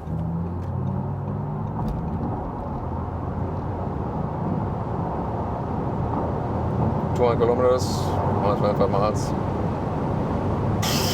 That's already almost 250 again. This is such in. This goes and goes and goes. And I mean, it's not even too loud in here. And this could easily be Nürburgring Nordschleife. Not sure if there was ever any vehicle besides the Taycan where I went so fast with it and in such an easy way, and still it feels so controlled. This is really so amazing. I have to turn on the AC a little bit higher because this is getting sweaty here.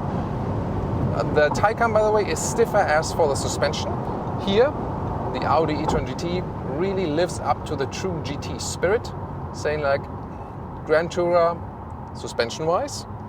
Even here is the RS, so you don't lose, any comfort when you go for the RS instead of the normal e-tron GT. However, what you do have to say is the seating comfort as for the seat ergonomics. It's not that good. Neither in the Taycan nor in the Audi. Maybe a little bit better here, especially when you have the fabric or dynamica seats. Here with the animal skin, it's even less comfortable. So more comfort definitely with the fabric or dynamica seats.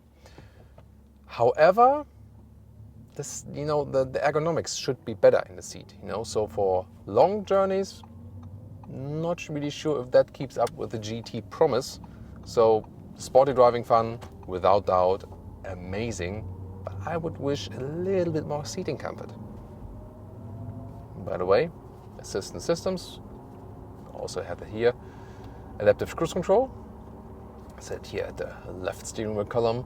The blind spot monitor, it's very well integrated in the side mirrors. Maybe did we see that? Well, it's hardly anyone can overtake you with this vehicle, but it's really well integrated in the side mirrors. So you also have all the assistant systems features if you want to go for them. And here car steers along. But I mean, this Alcantara steering wheel, I rather want to grab it myself. Also tells me, grab it yourself, Thomas. By the way, in the individual mode, you can also pick the sound basically in 3 levels. And I mean, even if you're on the sportiest mode, it's not too big of difference. You hear it a little bit, in standstill or something, but the differences, but again, not too big. And in the individual mode, you can also, for example, just put the suspension stiffer or something, but I'll keep it with the dynamic mode and put all the way sporty up. And now also up Autogefühl's peak. Let's go. Oh dear, we always have to pay attention. That's why always stay focused. So that was a sweet one, right? So let me go here. Oh, the steering is just perfect. I mean, it gives you such a natural control. At the same time, it's not too stiff, so you can very well and easily control it. And look at the steering commands. Now there's kind of like a 90-degree bend, a little bit less, and here. I mean, it just fits to the road. You're in perfect control, really. This is this typical Audi progressive steering, and I just love it. They really master that one here, and look at that, how the car comes out of the corners. And whoa. And also, comes around a little bit with the rear because we have more power at the rear electric motor. Wow. This is so much fun. And indeed, I mean, sound would be cool in a way, but I'm not missing it that much. Yeah, just excellent. This is so great. And you definitely have as much fun as with the Porsche Taycan. You have, of course, more acceleration fun than with the base model here. And yeah, it's just a little bit more comfortable suspension-wise than with the Taycan. So together with the user interface here, you know, which is easier. So indeed, I would go for the Audi e-tron GT if I pick between Taycan and this one. So which one would you take today? Tell me in the comments. As for me, well, the RS3 is of course pretty cool because it is the smallest one, really compact, together with the RSQ3, so depending on if you rather want the sedan or hatch style or also the SUV style. And this compact building form really gives you a lot of driving fun. So in the agile driving fun, we have to say, yes, the smallest RS models give you the best agile driving fun. So if that's the most important thing for you, these ones would be your pick. RS5 Coupé or the Sportback, they are actually a good choice right in the middle because you can do a lot with them. You have enough space. You also have good comfort already on the Autobahn, yet at the same time they are not too large overall. Whereas the RS6 and RS7 really going full size, these ones are of course better in long-term comfort, even more on the Autobahn. They also give you the 8-cylinder engine, which is still very unique. And the same also goes for the RSQ8. And then the question is if you rather want to go for a low seating vehicle or maybe the upright seating position and the easy entry for the SUV. Yet again, when you have the higher SUV building forms, they of course give you a little bit more G-forces, shake up a little bit more when driving left and right. However, in the sporty versions, that's always a little bit limited. The RS e-tron GT also gives you great electric performance, so it's a really thrilling ride as well. Well, if the sound is missing, that is definitely personal preference. Yes, sometimes I feel that way. At the same time, the electric RS also has great performance, not only going straight, but also going left and right. My personal favorites from the looks, the RS5 in both versions and the RS7. To me, they just have the most elegant form. And in a way, I think that the RS7 works even better. So design-wise, the RS7 is definitely my favorite. And it's also comfort-wise in a way my favorite because it rides so well, is still very comfortable, is a good Autobahn cruiser. So if I could choose freely, probably I would still go for the RS7 because it kind of gives me everything, you know. Only thing that is missing are animal skin alternatives on all markets. In Germany, for example, I could still get some microfiber seats. They're not available in the US though, and that's a big mistake. And they won't be available for such a long time anymore because there will also be a generation change and probably there won't be a pure 8-cylinder combustion engine anymore then. Yes, they are not that good in the fuel consumption, of course. However, for an 8-cylinder, they're not too bad when you also drive constant speeds on the Autobahn, for example. Of course, overall, they are all a lot of fun and very emotional. Which one would be the one you would take home? Tell me in the comments and also join us for more comparison episodes.